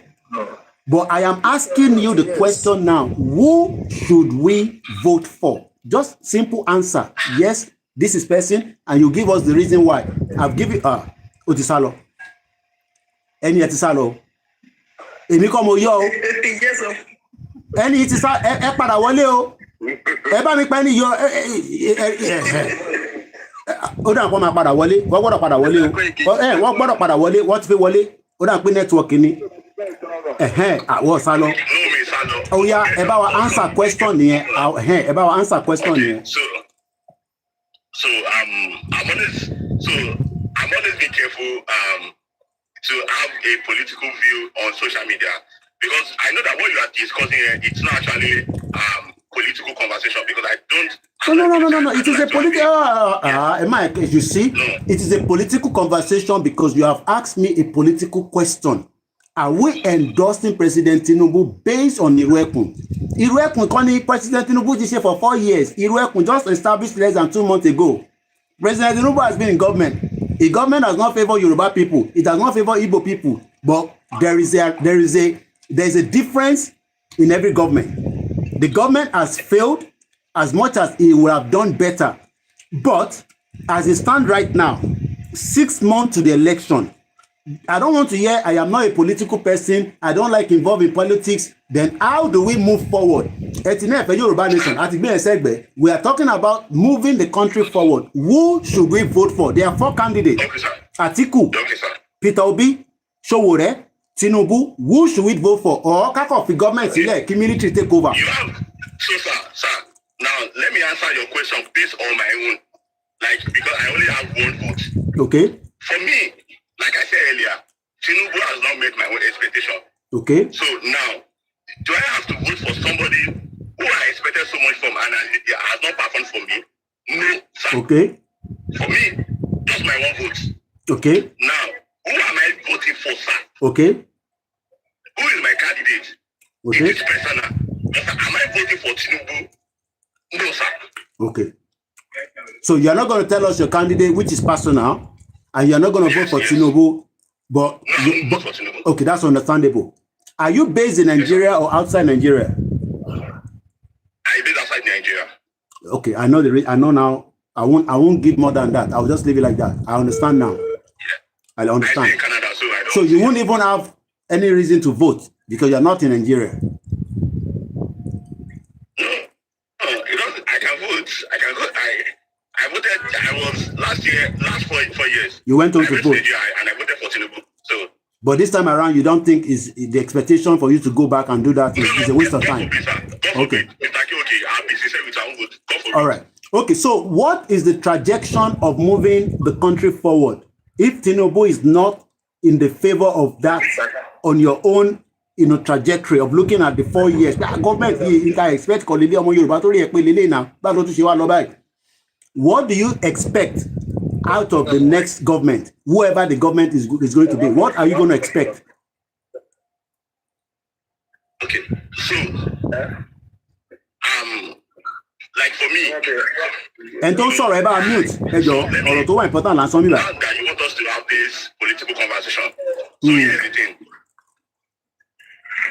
I voted, like I said, 4 years ago, I voted for Tinubu. Okay. Because this is 1 reason I voted for Tinubu. I don't really like any politician, let me be sincere. But the reason why I voted for Tinubu was because I grew up in Lagos all my life. At least I spent more than 30 decades of my life in Lagos. Okay. Do you understand? Yeah. And I'm not blind. Even when Tinubu was governor of Lagos State. Okay. Okay. Now, I can boldly say that Tinubu is a master planner. I wish I feel like Tinubu is a very intelligent person. Okay. Very smart human being. And I flash back like, okay, with what this man has done in Lagos State, and with the kind of political guy that he has produced, because one thing I give to Tinubu is, you know how to solve for the peanut ones. Okay. So I was expecting that there's going to be a lot of reform in our economy in so many areas. And as far as I'm concerned, like I said, even though I don't stay in Nigeria. Well, you have family in Nigeria, so you'll have felt the pain. But the question is, do we all believe that Tinubu would have been able to do as he was able to do it in Lagos perfectly in the federal? Remember now, he has to pull in other weights. He's not just going to put, as much as he wanted to put Yoruba alone. We saw people say, Yoruba, he still have to source from the southeast, the middle belt, to work, to make his government work. So we cannot get the perfection of, we have Cardoso, we have Wale Edun, we have Dilalake in the mineral resources, we have Tunji Ojo, that is currently in London, I believe, for the immigration and the whatever. So we have Tunji Disu, we have the DSS, is a Yoruba. But when it comes to that is from the economic side. Now let's go back to the security side. We have Nuru Ribadu. We have, all other guys as well. But it seems that from what we have looked at, there has been a sabotage in the government. It seems that they do not want, whether Tinubu have the tendency to want to fix and make things work, but there will be people also within the government that will drag the government down and will not want the government to function. And that is why the security architect has failed. So right now, if we are able to now rejuggle and say, okay, F1 state police, and let's see how that works. I have Fashola saying that it will take 6 months to train them. It will take 2 years to be able to have rifle properly handled by the new police officer. And I'm asking myself, but Fashola, why didn't you tell Buhari to have issued state police? So I am just, because while we were unable to do all this analysis as at the time was because we were concentrating on the dissolution of the country completely. So there's no point for me to be explaining to people what I expect Tinubu to do. What I want him to do is just sign Yoruba Nation out of Nigeria, which was never going to be possible because he wanted to make Nigeria work. And we have now seen that Nigeria will be difficult to work because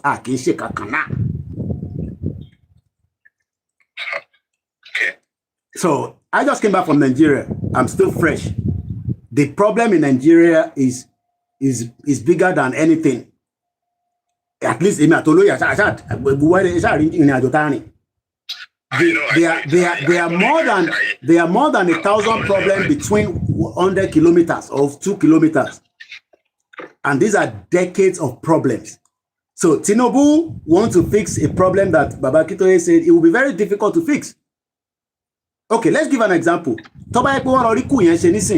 Because the purpose of àwọn tó fẹ́ ṣe coup wọ́n sọ fún wa nísìn pé because ebi ń pa aráàlú làwọn ṣe fẹ́ ran aráàlú lọ́wọ́ láti ṣe coup. So ebi ò pa wá rárá nígbà tí Buhari wà ńbẹ̀, ebi ò pa Yorùbá, kò pa Igbo, kò pa anybody. So màá kàn fún láyè kẹtù, I mean, I agree with your view not to vote for Tinubu. For me, and the reason why, like I said, I always follow you. And the reason why I follow you is I know that you are a very liberal person. You are not a political tools, for politicians. You might have your reason why you support Tinubu. Like I said, so many times when you're on your live, I listen to you, and that is why you see. Mo ti sọ money en tó bá fẹ́ japa kúrò ní Nigeria, tó bá rí opportunity ládé, ọmọ. Yeah, of course. Má jẹ́ kẹ́ni kankan ní abroad tó fẹ́ pé kò possible japa kó yá dànù. Tó bá wá dé abroad kí wọn náà máa sọ pé okay, báyìí ló ṣe rí, báyìí ni kò ṣe rí.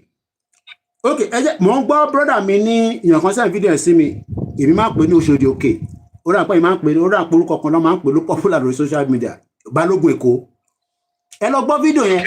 Up till now, kí ló dé tí brother wa, bàbá wa, ẹ̀gbọ́n wa, Dàpọ̀ Abíọ́dún tó gbowó Lagos owó local government sílẹ̀. Ṣé báwọn state tó kù náà ṣe dìmú nìyẹn? Wọ́n ti ní kó issue full autonomy for local government. Why are the governors still holding on to the money?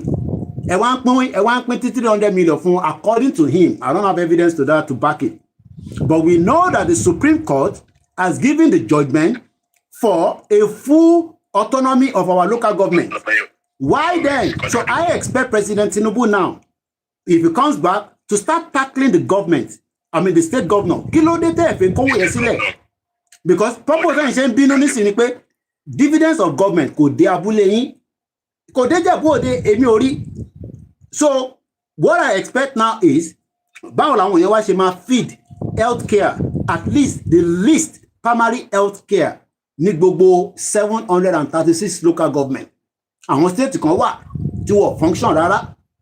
So the local government now is something that we must look into. Why tí local government wa tó ṣì ń fail? Ṣé owó wà lọ́wọ́ àwọn local government chairman, àwọn lọ́nà nínàkúnà tó fi ń ṣe ìyàwó, tó fi ń fẹ́ girlfriend, tó fi ń mọtí, tó fi ń travel abroad, or owó yẹn ò tẹ̀ dọ́dọ̀ wọn rárá? So I don't know. Mr. Bridge, thank you for your explanation. Ẹ ṣé gan ni. Ọlọ́run á wà pẹ̀lú wa. Àmì ṣe lásán. Thank you so much. Ẹ bá ń kí wọn ní Canada. Àwa náà wá kí láìpẹ́ lágbára Ọlọ́run. Ẹ bá ń kí ìyàwó àtọmọ. Àbọ̀. Mo tẹ̀lé. Òtútù yẹn pọ̀. Òtútù yẹn ó le ó mad.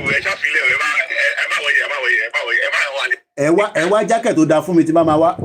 Èmi àtolóyè. Ẹ ṣé gan ni, mo kí gbogbo yín níbẹ̀. This is why Yoruba people are different. Ẹ wo bá ṣe rọra sọ̀rọ̀ yẹn níwọ̀nba. Àgbára wa ní ó bá jẹ́ pé àwọn ọmọ Igbo ni wọ́n ti búra wọn ti àwa la lọ́gbọ́n jù. A lè force anybody lórí yín fún Tinubu.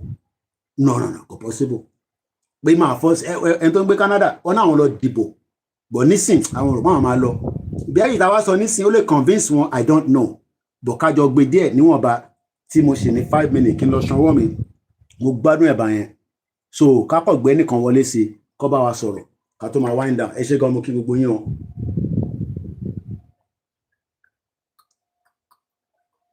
Yeah, good afternoon, my brother. Ẹ ti wọlé bá a sọ̀rọ̀, à ń gbọ́ yín sà. Lóyìn lórúkọ mi. À ń gbádùn yín.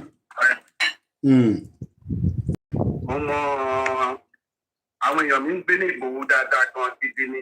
Ok, ẹ ní láti expose gbogbo yẹn too much, ẹ máa sọ̀rọ̀ lọ. No, kárí mọ̀ pé ọmọ Yorùbá torí ẹlòmíì lè lo orúkọ. Ẹ̀yẹ́ má wọ́rì nípa yẹn tó bá jẹ́ ọmọ Yorùbá tó ń jẹ́ ọmọ Yorùbá lálẹ́ mọ́ gbogbo wa. Wọ́n ti pẹ́ lọ́dọ̀ wa, wọ́n ń lo orúkọ Yorùbá tán fi ń ṣiṣẹ́ burúkú yẹn. So, àgbàdùn yín. nípa tí mo kàn dé ní primary ẹ̀sẹ̀ sọ yẹn. Bẹ́ẹ̀ ni sà. Tẹ̀rí nǹkan tẹ́mi ò bá ìmọ̀ràn mi ni pé bóyá kí àwọn dókítà tó ń bá ẹ̀sẹ̀ ń jáde yẹn. Kí wọ́n máa gbé àwọn primary health center yẹn lé wọn lọ́wọ́. Ok. Gọ́ọ̀mẹ̀ntì máa fọ́ǹdì wọn. Ok. Láti já wọn lówó kì í ṣe pé dáadáa fọ́ǹdì báyẹn bọ̀ láti já wọn lówó láti establish. Torí pé láti àwọn tá à ń gbé ní UK bíi ẹ mọ wàhálà tí owó tí wọ́n ná lórí NHS gan nílùú yìí. NHS gan ti fi collapse back for life. Wọ́n ń wọ́n ọ̀nà láti privatize ẹ̀. Bẹ́ẹ̀ni, lójú méjèèjì. Bọ̀ torí pé àwọn èèyàn ti jàǹfààní ẹ̀ tipẹ́tipẹ́ kò fẹ́ káǹfààní yẹn tán lórí àwọn. Ẹ rí i pé láti àti rí àpọ́nmẹ́ǹtì lọ́dọ̀ GPC ó difficult. Ṣùgbọ́n láti lọ sí private ẹ lè gbẹ̀rẹ̀ àpọ́nmẹ́ǹtì lẹ́ni ìjọba pé private hospital máa ń pín àpọ́nmẹ́ǹtì. But with NHS ẹ máa waiting list ó máa fi ń sí. So with the way táwọn èèyàn fi ń jápa the only thing tó lè kọ́ọ̀bù ẹ̀ kò sí pé irú àwọn doctors àwọn resident doctors wọ̀nyí tó bá ti ń ṣe tán àwọn primary health center yìí wọ́n kàn kọ́ wọn ni kò sóògùn kò sí doctor kò sí nurse. Kò sáwọn tó ń ṣiṣẹ́ ń bẹ̀. Kò sí ẹnìkankan tó ń ṣiṣẹ́ ń bẹ̀. So wọ́n bá gbé fáwọn private wọ́n bá gbé fáwọn doctors wọ̀nyí gọ́ọ̀mẹ̀ntì fọ́ǹdì wọn díẹ̀ wípé wọ́n náà ra instrument láti ṣe x-ray láti ṣe test blood test oríṣiríṣi ètò torí irúṣẹ́ ìyàwó mi ń ṣe ní bíbá yìí ó tó kò ní Nàìjíríà ó ní inú ice block là máa ń kó ẹ̀jẹ̀ sí. Ẹ̀jẹ̀ tó máa kó ẹ̀jẹ̀ tó bá síná. Tó bá síná tí ó dẹ̀ síbi tó máa kó ẹ̀jẹ̀ pamọ́ sí. So majority gbogbo wọn ti sá kúrò torí pé kò sí náà kò sí instrument wọn á fi ṣiṣẹ́. But tó bá gbé fún private people láti maintain it, tó dẹ̀ sọ insurance, to introduce insurance service. Torí Ọ̀yọ́ State ń ṣe kọ́kọ́ Ọ̀yọ́ State health insurance bá bí 60,000 ni wọ́n sọ per year per 4 family.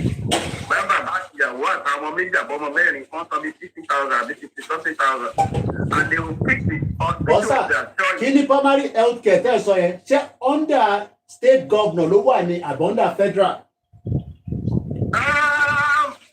Talent tó wà ní talent tó yẹ kó máa fund ẹ̀ ṣé federal ni àbí state? State ló yẹ ó yẹ kó wà lọ́ndà local government ló yẹ kó wà. Ok.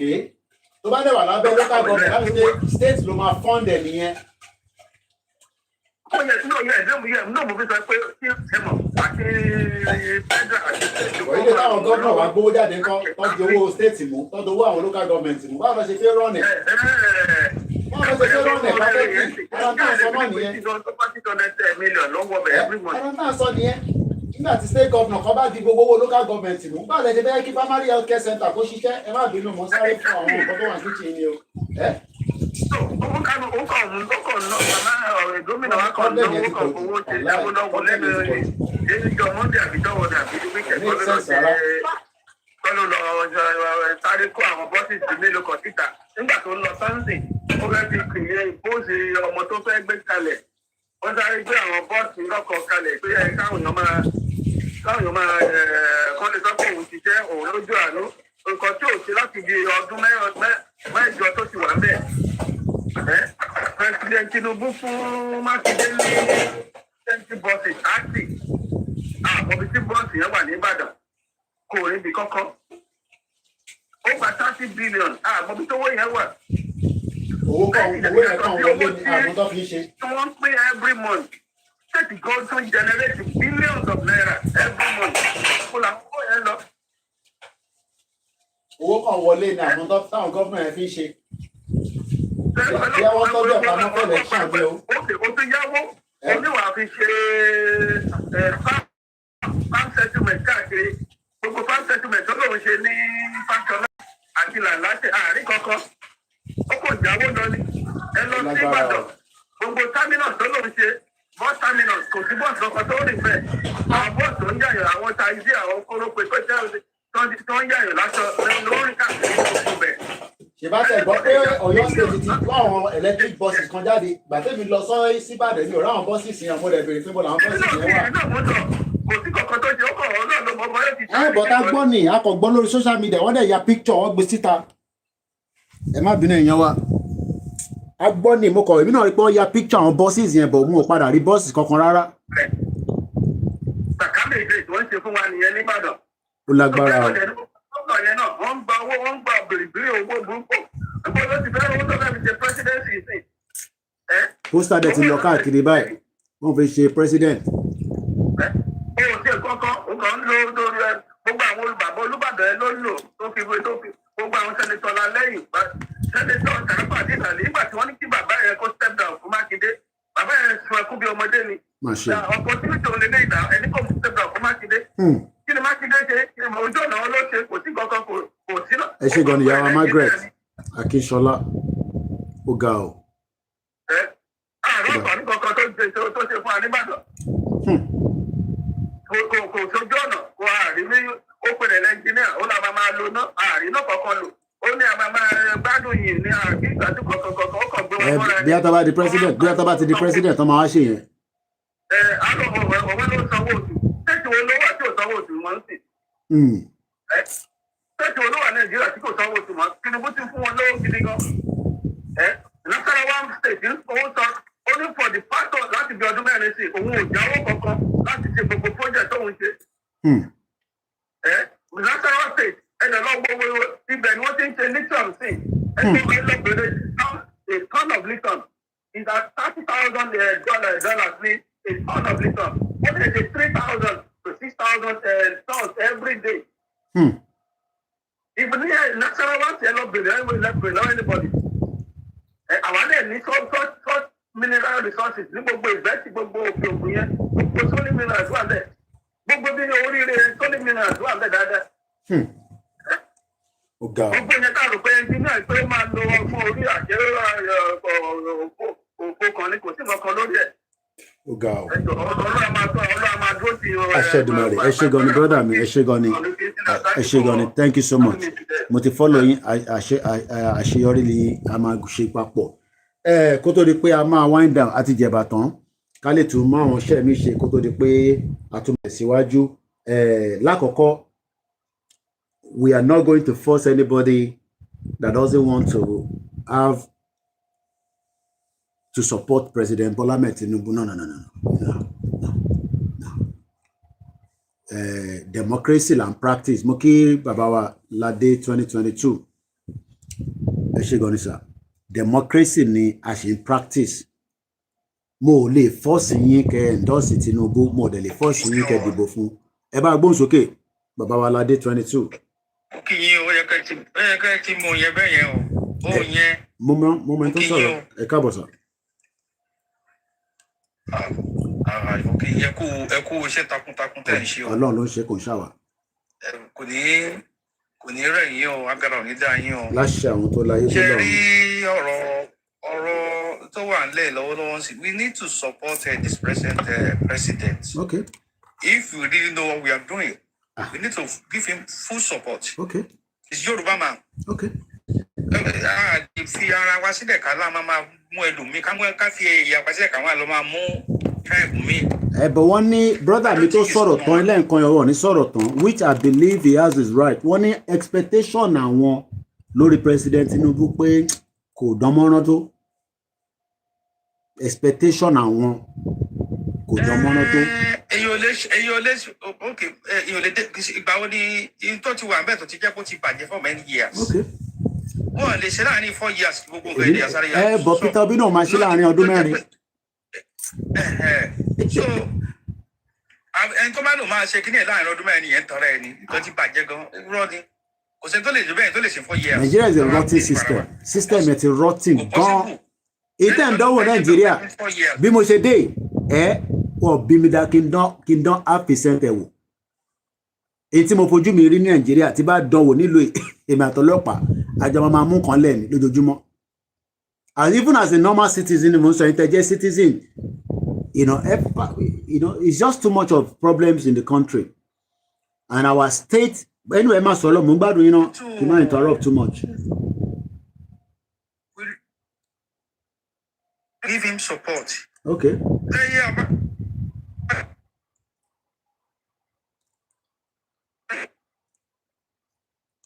Networking yẹn ó ń lọ ń bọ̀ bí ilẹ̀kẹ̀dí àgbọ̀yìnmọ́.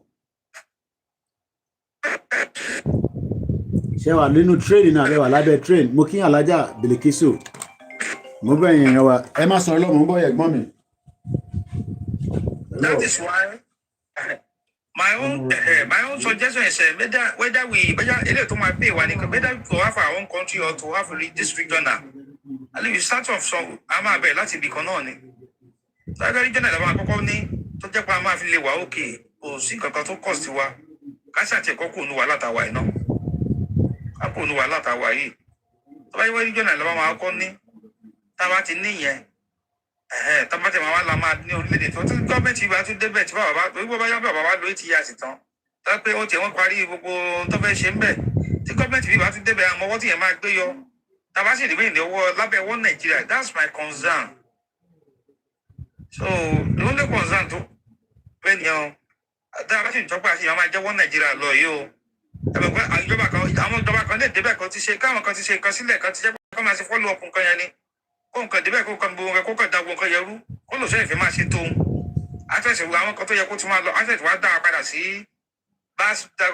scale 1 tí ó dẹ̀ lè ṣe wá láǹfààní kankan. So tó bá jẹ́ pé nígbà tí ẹ bá padà sí orí ìjókòó èyí tó bá regional ìlú máa pay wa bákan gba orílẹ̀-èdè wa gangan tó máa pay wa àbẹ̀lẹ̀ tó yù tèmi ká gba orílẹ̀-èdè wa ló máa pay wa sọ̀tàgbẹ́ ní kò ní dínkù ní sọ pé nǹkan tó ti ṣe sílẹ̀ ìjọba tóun òun máa fagilé òun fẹ́ ṣe tóun tó tó wá dá nǹkan yẹn padà tó wá dá gbogbo nǹkan yẹn rú gbogbo nǹkan tó máa ń ṣẹlẹ̀ ní Nàìjíríà nìyẹn tó dẹ̀ pé kò yẹ kó máa ṣẹlẹ̀. So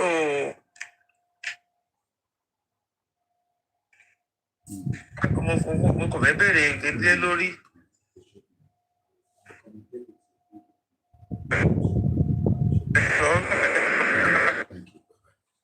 Ẹ má bínú ẹ̀gbọ́n mi ẹ mọ̀ pé bá ṣe ń dé oríṣiríṣi àwọn tí wọ́n ti ń retí pé ká wọlé padà kọ́ rí wa bá sọ̀rọ̀.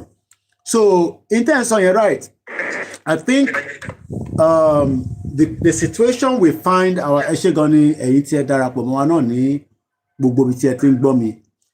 Mo kí Ọpẹ́ mo kí gbogbo wa Alhaja Bilikis mo kí ní Ọ̀ṣun State.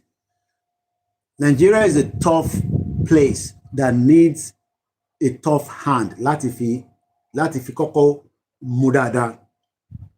Àwọn tó dẹ̀ fún wa ní the actual problem tó bá di 2:30 àparí ètò yẹn 2 ni mo sọ tẹ́lẹ̀ bọ̀ 2:30 máa parí ẹ̀ so that kí lè kọ̀mọ́ní láti jáde padà anyway. I'm trying to look at níbo ni kí n ti kọ́kọ́ mú again ní ọ̀sán ẹ̀. Opportunity pọ̀ but ṣe ni wọ́n dàbí pé wọ́n kàjò àwọn tó wà ní state wọn wọ́n fẹ́ jẹ́ kẹ́ rí opportunity yẹn. In tó bá dẹ̀ máa mú opportunity jáde state oníṣẹ́ tó máa ṣe tó pọ̀ àwọn state governors àwọn commissioners wọn yẹn wọ́n níṣẹ́ tó máa ṣe tó pọ̀ kódà even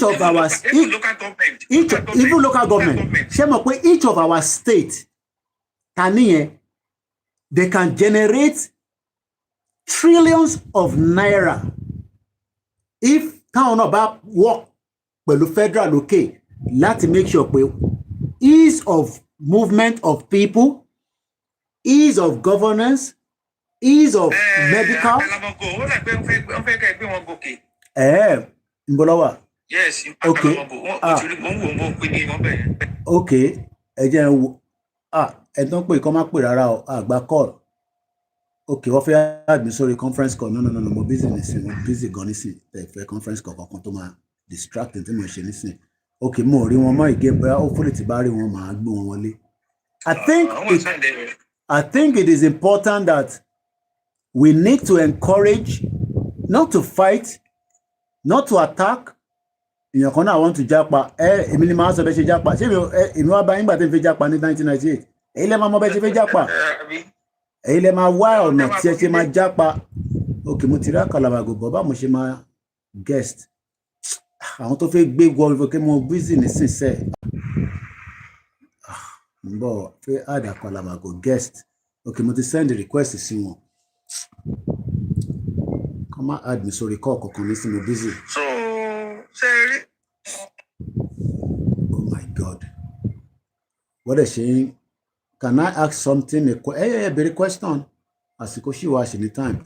It might be no call your own interrupt the broadcasting. So as I'm saying, we need a new system until the system that is working for a country that has not worked will dissolve. But right now, our governors were, we need them to be challenging themselves. Key states come out say, within the next 1 year, target wa lele, kele ni wani àwa náà máa ṣe jù yín lọ. Ṣé mọ̀ pé tí competition bá wà, it will make them to work harder than what they are doing right now. Kò sí sound. Àwọn tó fẹ́ gbé mi wọlé ẹ má bínú sound yẹn àwọn tó fẹ́ gbé mi wọlé ló mute ló ń jẹ́ kó mute. But when there's no competition between our governors, then we are not likely to see the best out of them. We are not likely to see the best out of them. So I expect moving forward that our governors should start. Mungbo isa. President. Government, federal government, they see that now governors here. Oh, they see that.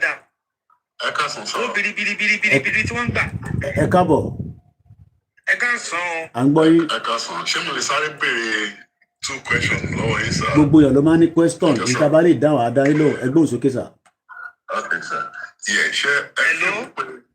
Share film back in share that Dani Nigeria and share the film all deserve second chance. Tanika fún ní second chance.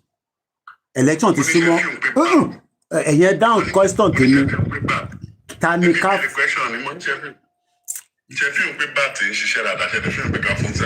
Yes, I believe we should give him a second chance because it's a 2-term presidency. It's a 2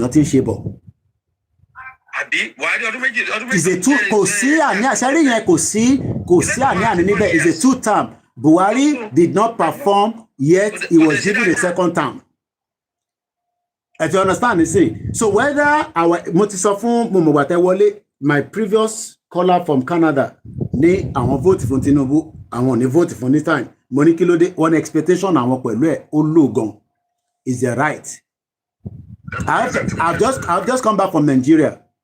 Purpose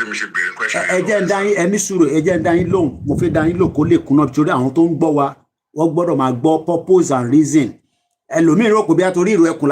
Support the President Tinubu. No.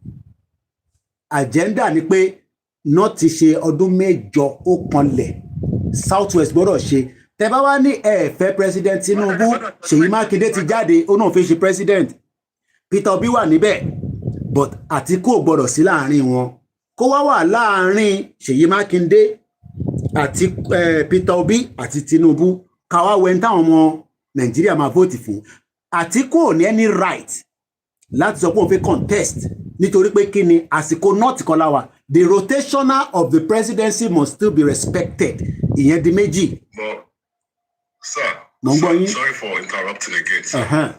Question méjì mo béèrè lọ́wọ́ yín, sir. Ẹ̀dẹ̀ ti dáhùn ẹ̀yọ̀ kan bẹ̀rẹ̀. Èwo ni kejì? Mo ní ṣó ń ṣe dáadáa. Kò ṣe dáadáa. Mo ní kò ṣe dáadáa, but a gbọ́dọ̀ dìbò fún. President. Ó kàtà lẹ fẹ́ dìbò fún. Èmi náà bí ní sìn ta ni ká dìbò fún.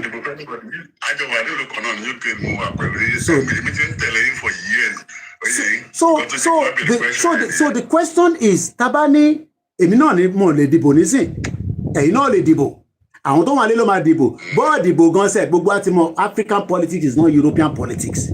But the question is, tábà sọ fáwọn èèyàn wa pé ẹ má dìbò, ẹ fi sílẹ̀ nítorí pé Tinubu ò ṣe dáadáa, to expectation wa pẹ̀lú President Tinubu ó ti fail gbogbo wa.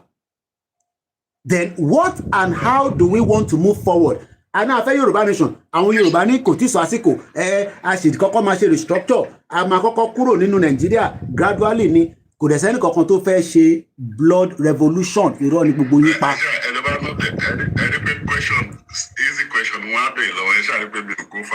No, I gbọ́dọ̀ go far because àwọn tó ń gbọ́ wa ní làákàyè, èmi àti Eunice à ń jẹ tọ̀ìtọ̀ nílùú òyìnbó, àwọn tó wà ń lé, they are pained, they are angry, and we must be able to tell them that the situation right now, níbi tí Nàìjíríà dé kò sẹ́ni. Mo ń gbọ́ yín.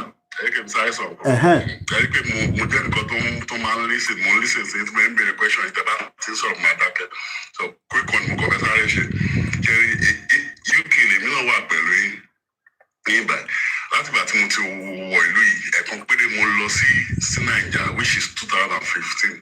Láti ìgbà yẹn dẹ̀ ni mi ò lọ, ẹ̀rù ń bà mí. Dèmí ẹ̀rù sì ń bà mí. In fact, ìgbà tẹ́mi wà Nàìjíríà, mo mọ olóyè Sunday Igboho dáadáa. Gọ́fàdà lọ jẹ́ sínú. Ẹnujọ́ mẹ́ta yìí, ilé wù mí lọ. Mo wò pé máa get in touch pẹ̀lú bàbá gan ní pé bàbá ẹ̀rù ń bẹ̀ mí, òyìnbá rẹ̀ ti sùn mí fẹ́ wálé. Ẹ máa dáàbò bò mí. Ọlọ́run. Àkọ́tọ́ yẹ kí n wá béèrè question yẹn, Mr. Koiki, kò sí ọ̀dọ́ pẹ̀lú politics. No problem. Àti lọ́lé gbogbo wa, Ọlọ́run á jẹ́ kó rọrùn. Òun náà la ṣe ń sáré kí security kó lè wà káàkiri. Kò ń ṣe ìrú ẹkùn nìkan ni mò ń sọ nísìnyí, kí ààbò lè wà fún gbogbo wa. Torí tí ààbò bá wà, ẹlòmíì fẹ́ lọ jókòó sílé fún oṣù mẹ́ta, ó dẹ̀ tún wá sí ìlú òyìnbó kọ́kọ́ gba treatment kó ṣe tó padà lọ. Bí ṣe dé báyìí nísìn, àkọ́ni choice ni. Mo ti changes tuntun, ara mi tuntun ṣe girigirigirigiri. Kò dàbí. Ẹni kí n má kúrò fún yín, ẹ̀rí kan tí mo sọ ń sìn, èmi ń jowó yín, ó dàbí kékeré lọ súnmọ́ bàbá Ọlọ́run. Èmi ń jowó yín Ọlọ́run, mi ò wá bá yín jà, mo wá bá yín sọ̀rọ̀ bí ẹni bá ń ṣe é ní. Ọbẹ̀ Elédùmarè fún gbogbo wa ṣe, ẹ̀rù oníbàwà, wàláì. Ẹ̀rù ń bà wá ọ̀. Kẹ́rù má bà wá náà ni a ṣe gbọ́dọ̀ sọ tí Ọọ̀ni sọ pé kọ́kọ́ nǹkan lé olóyè lọ́wọ́, kólóyè náà lè expand ẹ̀ sáwọn tó máa expand, because olóyè nìkan lè dá wà ní gbogbo everywhere, but àwọn èèyàn náà lọ máa ṣiṣẹ́ yẹn. Ẹ ti understand me sìn? Because without security lóòótọ́. Èmi follow movement wọn fún ẹwà ẹ̀ báyìí.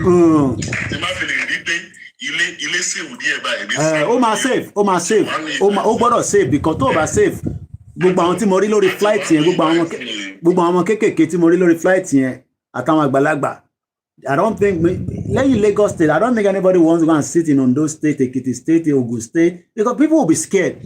Because the last thing tẹ́fẹ́ ni pé kẹ́ máa sùn kíyàn kan wá kanlẹ̀kùn pé kẹ́ jáde nú lẹ́yìn kọ́dẹ̀ mú ìwọ̀nú gbó lọ. Ṣé mọ̀ pé mo ṣe wo fídíò kan lẹ́nìí ní ó dà pé ní Benin high road àbí nǹkan, bọ̀bọ́ yẹn òun ráyè escape, bọ̀bọ́ ti kọ́ àwọn kan lọ. Fídíò yẹn wà lórí Twitter, lé ọ̀rọ̀ ẹni ní mo ṣe ń sọ. Bọ̀ kọ́lọ̀ nǹkan bá Elédùmarè kó wà pẹ̀lú wa. Mo máa pàdé níjọ́ kan, ẹ̀jẹ̀ má bínú Mr. Abiodun máa ń kẹ́ sọ̀rọ̀ sí.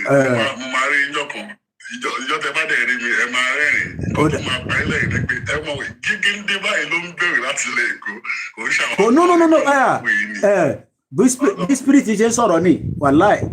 Ẹlòmíì máa rò pé Nàìjíríà ṣe kìíní kan, gbìyànjú bá wà Nàìjíríà gbọ́dọ̀ wà extremely careful. Not if àwọn tó wà lẹ́gàn wà extremely careful. Ṣé mọ̀ pé party tí wọ́n ṣe ní Ìbàdàn tí mo bá wọn lọ, nígbà tó máa fi dago 6 gbogbo everywhere ti dry. Party tó yẹ pa máa ṣe títí di bíi 2 lóru níbo. Aago 6 ẹbí ogbà tó ń padà lọ sí Èkó, gbogbo wọn ti gbéra látago 5. kò jẹ́ kó rí bẹ́ẹ̀. Mo máa wá contact wọn very soon because Godfather ló jẹ́ bàtà wà school Ọlọ́run ní fi wá sílẹ̀. Ọlọ́run á fi wá lọ́kàn balẹ̀. Ẹni ò máa ń kí n máa dúró ti bàbá lẹ́gbẹ̀ẹ́ báyìí. Ìyọ̀ bẹ́ẹ̀ ló wá fẹ́ dúró ti bàbá báyìí. Ààbò ní kí gbogbo wa sọ pé kí bàbá ráyè ṣe. Gbogbo ọ̀lẹ̀ dúró ti bàbá. Tábò bá ti wà ládùúgbò yín tó wà nínú state wa tó wà local government wa táwọn wèrè tó ń jíyàn gbé tó lè wá pọnlẹ̀kùn mọ́ wa lórí kọ́ line wa up wọnú gbogbo yẹn tí yẹn bá ti stop it will be much better. Ẹ ṣé gan ni brother mi. All right, thank you so much, one love. Mo kí yín gan ni. Ẹ jẹ́ ká lọ sọ́dọ̀ Mr. Abiodun ká gbọ́ látọ̀dọ̀ tiwọn náà kó tó di pé a máa mú ètò yẹn wá sí the end till 2:30. Ẹ káàbọ̀. Ẹ ṣé púpọ̀ Mr. Koiki.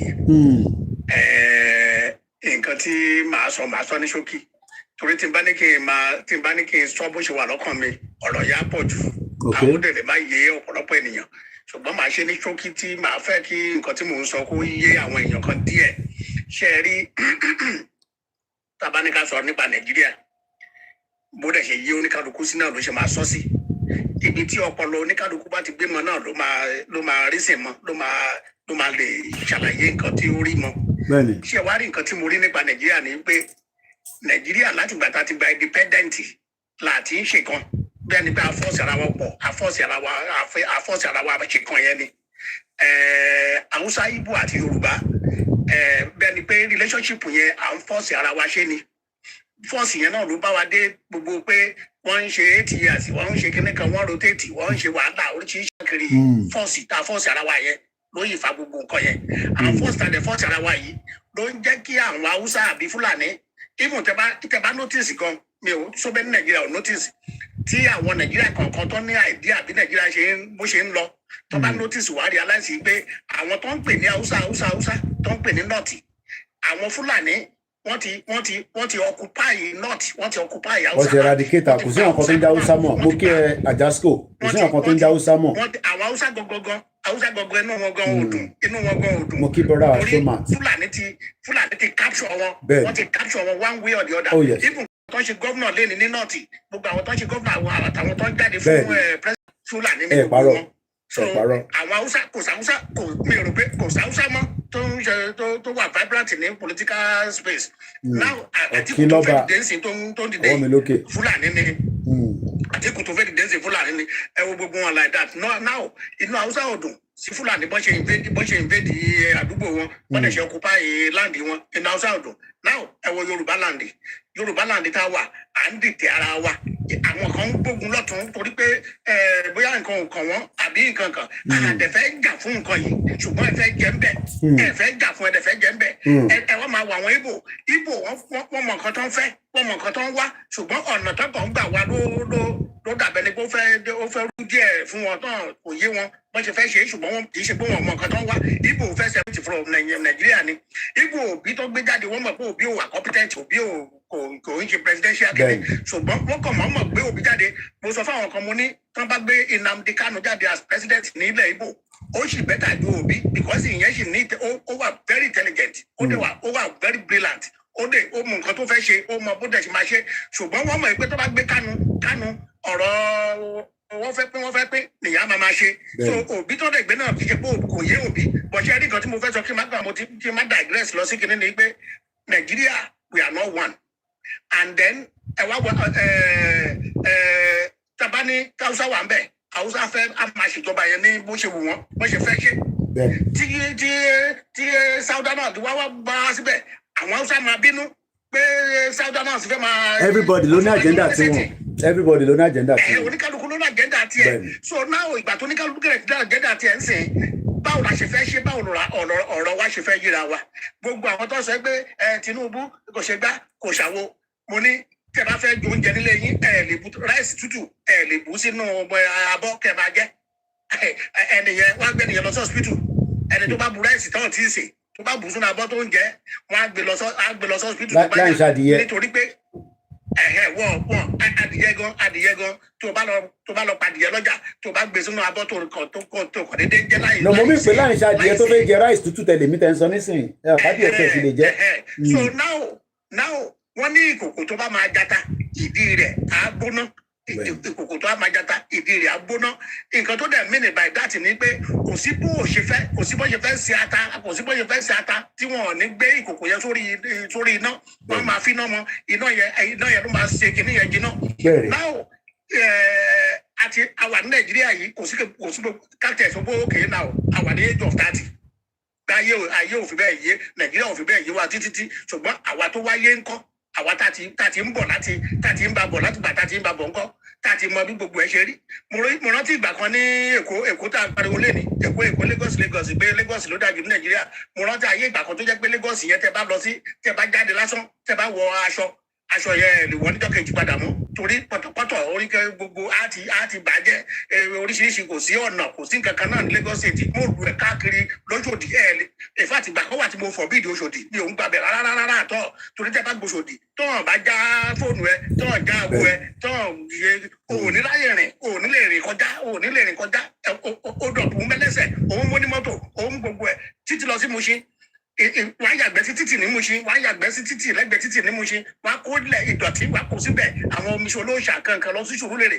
náà ẹ jẹ́ ká wá wò ó pé ok láti gbà títí àwọn kan sọ pé kí ni Tinubu ṣe pé Tinubu kọ́ ló tún Èkó ṣe àrí bí Èkó ṣe rí ní bí títí dayé Jákàndé ìgbà tí Tinubu gbàbẹ̀ yẹn tó de gómìnà lẹ́kọ̀ọ́ àrí bí bábíṣì yẹn bí omi ṣe lé gbogbo àwọn kinní tó lé wọn kúrò ń gbà yẹn tí Tinubu tún bẹ̀rẹ̀ ṣe ẹ wo gbogbo nǹkan tí mánu yìí tó ó ṣàṣe ẹ wọ̀nà ní Èkó sí everywhere ó wà mọ́tòrébù everywhere ó wà ṣe kíní blueprint mánu yẹn ni ó ń try ó gbìyànjú apart from ìyẹn ẹ jẹ́ ká wá wo Nàìjíríà láti bàtà tí ń babọ̀ ẹ wo bí Nàìjíríà ṣe rí eléyìí adébẹ̀ Haúsá adébẹ̀ wọ́n á máa ṣe bó ṣe wù wọ́n wọ́n kówó jẹ ìwé ní kálukú wọn kàn ṣáà believe Nàìjíríà gọọmenti believe pé kàn débẹ̀ kàn kówó jẹ ni government property ni tó bá tilẹ̀ jẹ́ tí kò jẹ́ tí.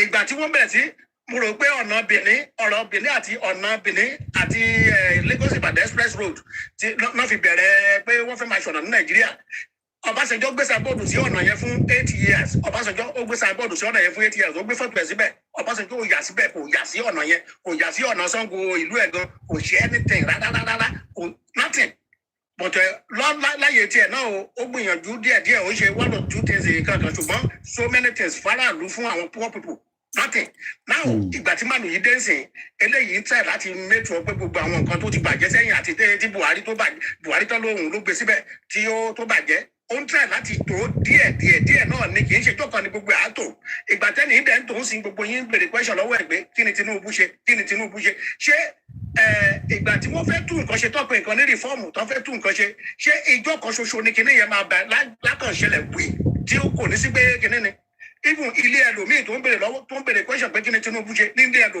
ilé ẹlòmíì ò tòrò rárá tí ò tẹ̀ mọ bó ṣe máa tó láàárín òun ọmọ àtìyàwó ẹ̀ ni o tí ò ṣe family kinní kò mọ bó ṣe máa tó tí ilé ti dàrú ṣùgbọ́n a máa bèrè lọ́wọ́ àwọn ènìyàn nígboro pé kí ni Tinubu ṣe lẹ́ni tó spearhead country tó wà complicated tó jẹ́ pé Haúsá ń ṣe tí wọ́n Ìgbò gan wọn fẹ́ gbọ́dọ̀ everybody kan ṣe anyhow oníkàlùkù ló wá kinní now mánu yìí tó kíní òun fagídí sí even gbogbo àwọn rìfọ́ọ̀mù tí Tinubu ṣe ń sìn ìṣe ló yẹ kó dúró de second term ẹ̀ kó tó máa ṣe kì í ṣe sìn ló yẹ kó ṣe but òun ò ronú pé bóyá kíní kan ó fẹ́ ṣe nǹkan tó fẹ́ ṣe pé anything tó bá fẹ́ wọ anybody ní kan sọ so he has been trying ó ń gbìyànjú lójú mi ni ó ń gbìyànjú púpọ̀ jù and then àwa Yorùbá tó yẹ ká tún support ẹ̀ àtúnṣọ̀tẹ̀ ìgbà tí bá lọ Yorùbá tó ń bèrè lọ Ìdí Sìríkà tó jẹ́ aviation minister nígbà Buhari gbogbo owó tó yẹ kó jẹ́ ti aviation pátápátá náà kó jẹ àwọn tó wà nílùú òyìnbó lè ní tí à ń sọ pé ìlú òyìnbó la wà ìgbà tẹ́lòmíì bá fẹ́ lọ sí Nàìjíríà wà ní immigration gbowó lọ́wọ́ wọn ní airport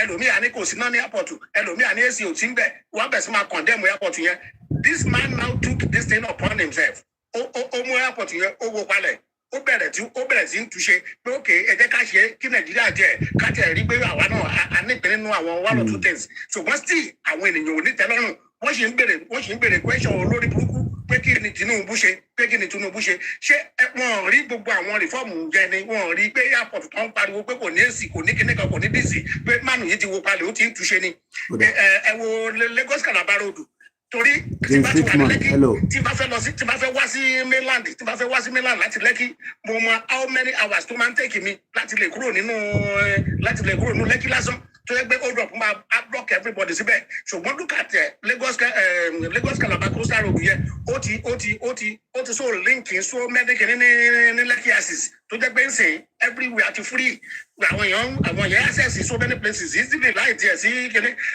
so many things this man has been tried ẹ wo kìíní Nelford tó ń sọ fún àwọn student wọ̀nyẹn Nelford alone tó ń fún àwọn student ṣùgbọ́n wọ́n jà kí n lóyìnbó ó kẹ̀jẹ́ ààrẹ dàbí lóyìnbó níjọ́ kan ṣoṣo kò sí báyìí fẹ́ dàbí lóyìnbó níjọ́ kan ṣoṣo díẹ̀ báyìí náà ni a máa ṣe títí tá a máa fi débẹ̀ ká ní pé ẹlòmíì tó bá tún jáde lẹ́yìn Tinubu ń sìn tó bá tún continue lórí kéèsì yẹn tí ò delay tí ò yàgbàrà tó ń gbé kinní yẹn lọ ó possible kó jẹ́ pé a máa débẹ̀ ṣùgbọ́n ìgbà tí Hausa bá lòun bá débẹ̀ sí tó ń gbogbo owó tó palẹ̀ mọ́ tí ó ń gbogbo ẹ̀ tó dàrú tó ń property tó ta ṣé kèje kó parí nìyẹn ni ẹ wo kinní secretariat ti PDP nǹkan ní tó ń kọ́ láti 2011 or whatever ìgbà tó di 2014 tí wọ́n gbàjọba lọ́wọ́ tó fẹ́ ṣe kinní ni secretariat ti dúró meaning that owó Nàìjíríà náà fi ń fọ́ǹdì secretariat tó náà fẹ́ kọ́ ń gbà yẹn ìgbà tí òṣòwò tó ń rówó kó jẹ mọ́ kinní yẹn stop síbẹ̀ secretariat àwọn PDP ní Abuja ó stop síbẹ̀ láti gbà yẹn wọn rí kankan ṣe sí mọ́ torí wọn rówó kó jẹ tó máa fi fọ́ǹdì ẹ̀ mọ́ even wọ́n ṣe fundraising tó ẹ̀bí mẹ́ta tó kówó yẹn jẹ láàrin ara wọn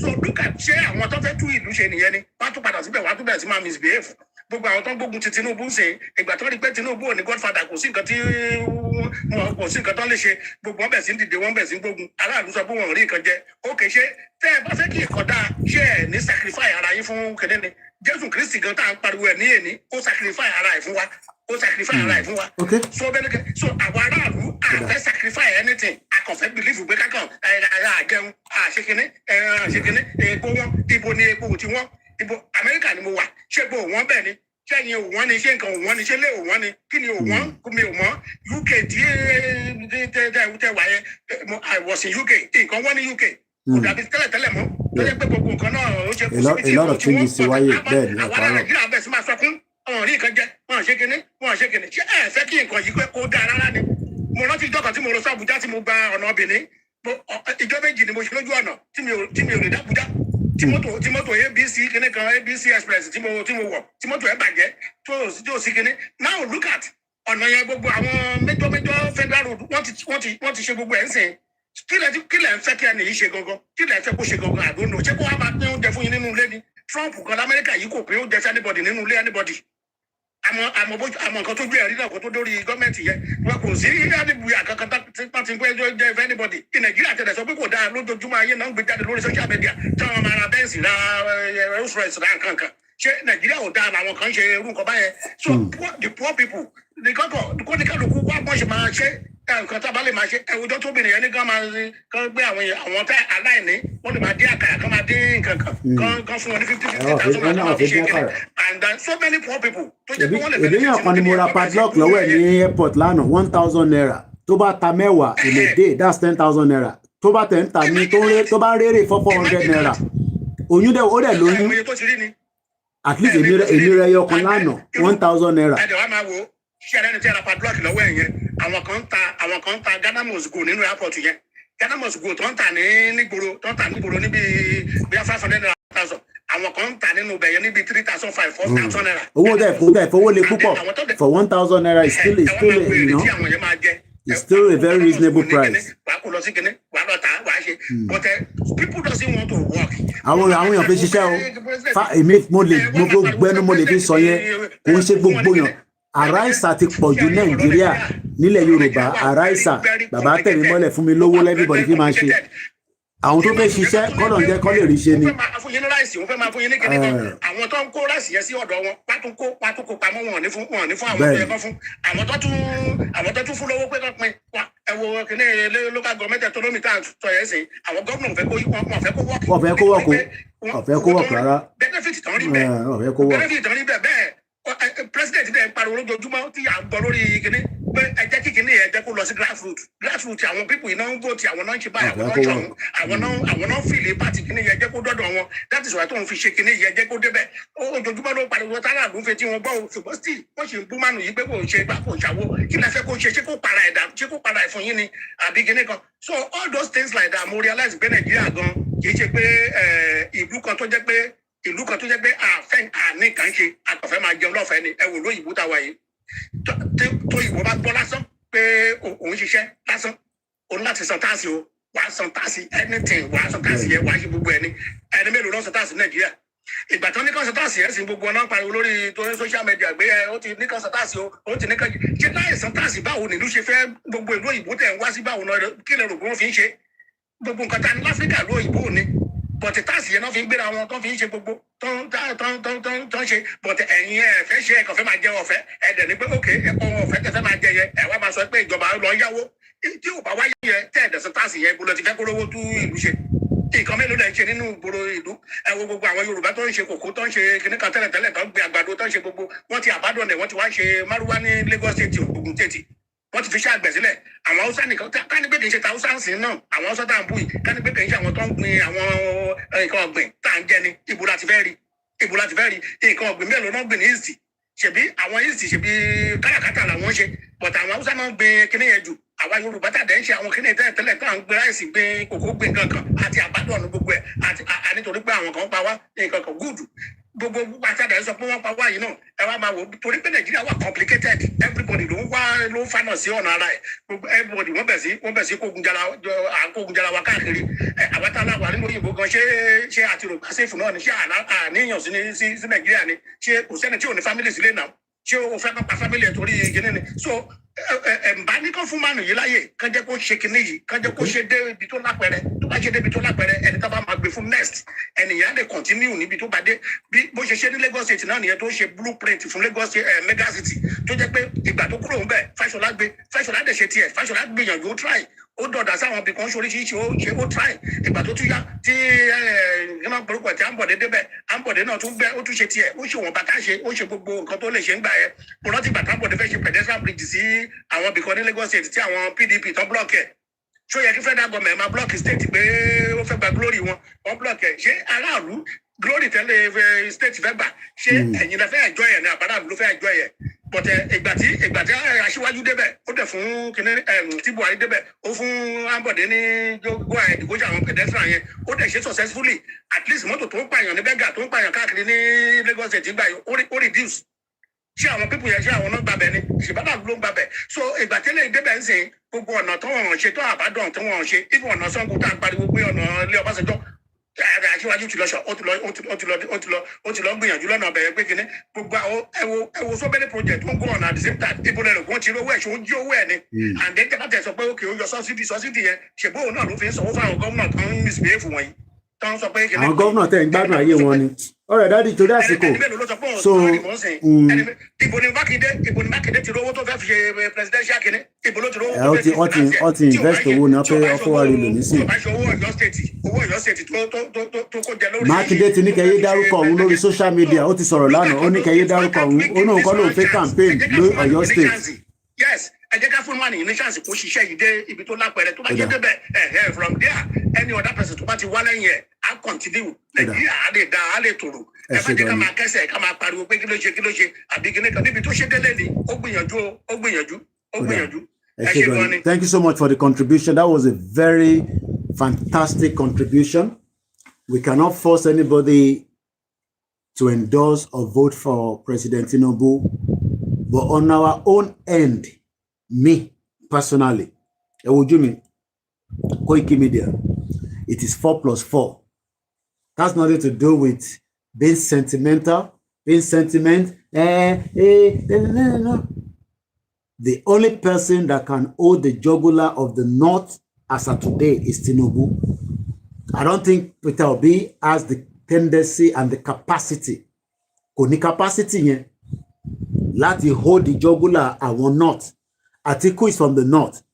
So definitely, we must speak to their language. Òun àtàwọn Sultan of Sokoto. Kò ní dá wọn bá tiwa lóhùn. So ẹ jẹ́ ká ṣe máa fojú wo Tinubu báyìí. Ká wá máa béèrè fún àwọn kan wa tó kù láwọn ẹ̀tọ́. Tí mo dẹ̀ mọ̀ pé àwọn ẹ̀tọ́ yẹn fún àwọn tó ń béèrè pé ṣé ẹ̀tọ́ yẹn máa wáyé before 2031 definitely ó gbọ́dọ̀ wáyé lágbára Elédùmarè. So mo kí gbogbo alẹ́ nǹkan sí. As we leave you, enjoy the rest of the afternoon. Lunch break mi ní studio ní I'm very busy. I have a lot of work to do. Loads of work to do. So, a lè ṣì ní láti tún jáde padà again. So, mo kàn ní kí n sáré lu ẹ̀bà ká tó bẹ̀rẹ̀ iṣẹ́ ni. A lè ti jẹ̀bà yẹn tán látẹ̀ǹkan. Mo kí gbogbo ẹ̀yin tẹ́ bá mi dá sí ní Canada ní gbogbo ẹ má bínú ẹ̀ tí ẹ lè rá ìfàní àti wọlé. Some other time you will have more opportunity. But I want us to remember that I said it in the morning broadcast. This is the second one. If I have the time, I might come back again. If not, by me. That the late Muhammadu Buhari spent billions of Nigerian money in dollars to Niger. Road network, rail network, security, it says is for the integration and trade between Nigeria and Niger. Not Niger State, don't mix it together. Niger is a country of its own. Niger State is in Nigeria. But the late Muhammadu Buhari took money and took it out. So President Tinubu should be doing the same thing with Benin Republic. Ó jẹ́ ká ní train service tó máa gbé wa láti Èkó wọnú Benin, láti Ọ̀yọ́ wọnú Benin. In every of our state, we need to connect ourselves properly. Road network. When we're traveling to Shogbo, I saw the work that they are doing. And I'm talking about proper pavement. And tó wà ní broadcast Ajasco. But into Lole Koleri, and we are, I think one of my staff did the video. I think Koto the Power travel or social Shogbo. So thank you so much. God bless you all and enjoy the rest of your day in Canada. But like I said, we cannot force you to support what you don't want to support. But we only have 3 candidates for the next election. Me, I am not on the ballot. You are not on the ballot. Nobody go vote for Wore. It's wasting his time. If you like, talk. Because Nigerians are not going to vote in. So the power for election is between Tinubu, Atiku, and Peter Obi. Tálẹ̀yin máa dìbò fún. Ẹ ṣé gan-an bàbá wa David Adégòkè. Tálẹ̀yin máa dìbò fún. Àbí tálẹ̀yin máa sọ fún àwọn èèyàn yín kó dìbò fún. The answer should be with you. But for us, 4 + 4 is equals to 8. And when election is done, election bá ti tán, we will make sure that the local government autonomy that has been passed must be working for you. A máa gbìyànjú, a máa pariwo síta, a máa pe gbogbo orúkọ àwọn governor, because we cannot be calling them now. Election is coming up in Osun. Election is coming up in most of the states as well. So let us allow them to complete their campaign and election. After May 29, 2027, kọ́lọ́n fi àlàáfíà ara kó fún gbogbo wa. Gbogbo yín, a máa sọ ẹni tó jẹ́ state governor yín, a máa kà lórí program Koikimedia, ẹni tó jẹ́ House of Assembly, ẹni tó jẹ́ Speaker, ẹni tó jẹ́ Commissioner, gbogbo wọn la máa list jáde. So that we want them to work. We don't want anybody going into the government now and be lazy. They must work. They must work. Ìwọ tó ń bi mí, Koiki, you change your mind. No more Yoruba Nation anymore. Mélòó ni ìwọ ṣe ń bẹ̀ nígbà tá à ń ṣe Yoruba Nation? Mélòó ló ṣe ń bẹ̀? Koikimedia bringing the world closer to your doorstep. I just came back from Nigeria.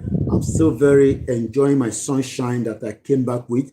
I came back with ewedu and omiobe. Tó dùn dáadáa, mo ṣe jẹ tán ni. Ibi tí à ń lọ lọ́wọ́lọ́wọ́ nísìn, kò ń ṣe gbogbo èèyàn ló máa bá wa débẹ̀ o. But àwọn tájọ máa débẹ̀, a máa débẹ̀ pẹ̀lú ayé àtàlàáfíà. Wo irú ẹkùn kò ṣe fi lé ajá lọ́wọ́. God bless you. Lọ darapọ̀ mọ́ irú ẹkùn. Má bi mí ní question ibo ni Yorùbá Nation dé. Gbogbo yín nísìn ẹ lọ darapọ̀ mọ́. Ẹ lọ darapọ̀ mọ́ ládùúgbò yín ní local government yín. Ẹ lọ darapọ̀ mọ́ irú ẹkùn. Kí kò ṣe gbogbo ilẹ̀ máa wọnú igbó. Kò ṣe gbogbo ilẹ̀ máa gbébọn. But some of you will be. Ẹlòmíì tó jẹ́ member irú ẹkùn. Ó lè jẹ́ kankan ló kàn máa rí pé kìíní you're right. Wàá send ẹ̀ sínú WhatsApp group ibi tó bá wà. Orí kankan báyìí. See it, say it, sorted. Má jókòó sórí TikTok nìkan. Wàá máa monitor tó ń lọ ládùúgbò ẹ. Ìwọ náà di spy, wàá di FBI, wàá di DSS. Because àwọn agbésùmọ̀mí tó jẹ́ ọmọ Yorùbá tó ń bá yín gbé àárín yín ló wà. Ẹlòmíì dẹ̀ mọ̀ wọ́n, bó nítorí pé wọ́n ra tọ̀ìtọ̀ì fún ẹ, ó dákẹ́. Because Yoruba people are part of àwọn tó ń jíyàn gbé. A mọ̀ bẹ́ẹ̀. lágbára Elédùmarè àdílẹ̀ lérí. Koikimedia bringing the work closer to your doorstep. Ẹ jẹ́ kẹ́ báyẹn kó tẹ̀ sí mi díẹ̀ níbi tí sí. Mo kí ìyàwó mi, mo kí mother-in-law mi for the work they've done to make sure that this trip tí mo lọ yìí wọ́n wà ní kitchen for 10 days back to back bó ṣe ń já ta ló ń já ewé èmi ò tẹ́ mọ̀ pé máa jẹ́ ewédú yẹn wàhálà ẹ̀ pọ̀ bẹ́ẹ̀ yẹn torí àwa máa ń ra ready made la máa ń rà ní bíbà ewédú tó lọ rà kó tó máa já kó tó tọ́ ìyẹn fẹ́ tó jọ ó fẹ́ tó almost a whole day kó tó tí wàá fi ìjábẹ̀ tó ń ṣe ìtọ́ fi blender ṣe wá ní kíyàn má máa dán ìyẹn gbọ́dọ̀ máa dán mo kẹ́yìn alálùbáríkà èmi ń bá tèmi lọ nìyẹn ká wọnú studio ká máa báṣẹ́ lọ iṣẹ́ pọ̀ lórí orí dẹ́sìkì mi tí mo fẹ́ ṣe Ìgbòho ṣá thank you so much bàbá Kítóyè mo kí yín mo kí gbogbo ẹ̀yin èèyàn wa mo kí gbogbo àwọn olúwo mo kí babaláwo mo kí àfà mo kí wòlíì mo kí ilẹ̀ Yorùbá o Koikimedia bringing the work closer to your doorstep thank you so much Ajasco Ọlọ́run bá wa pẹ̀lú ẹ̀ bá ń kí yàwá tọmọ mo kí ní Kòròdú náà mo kí Bíọ́lá Ẹrù àbúrò mi nìyẹn God bless you all bye for now.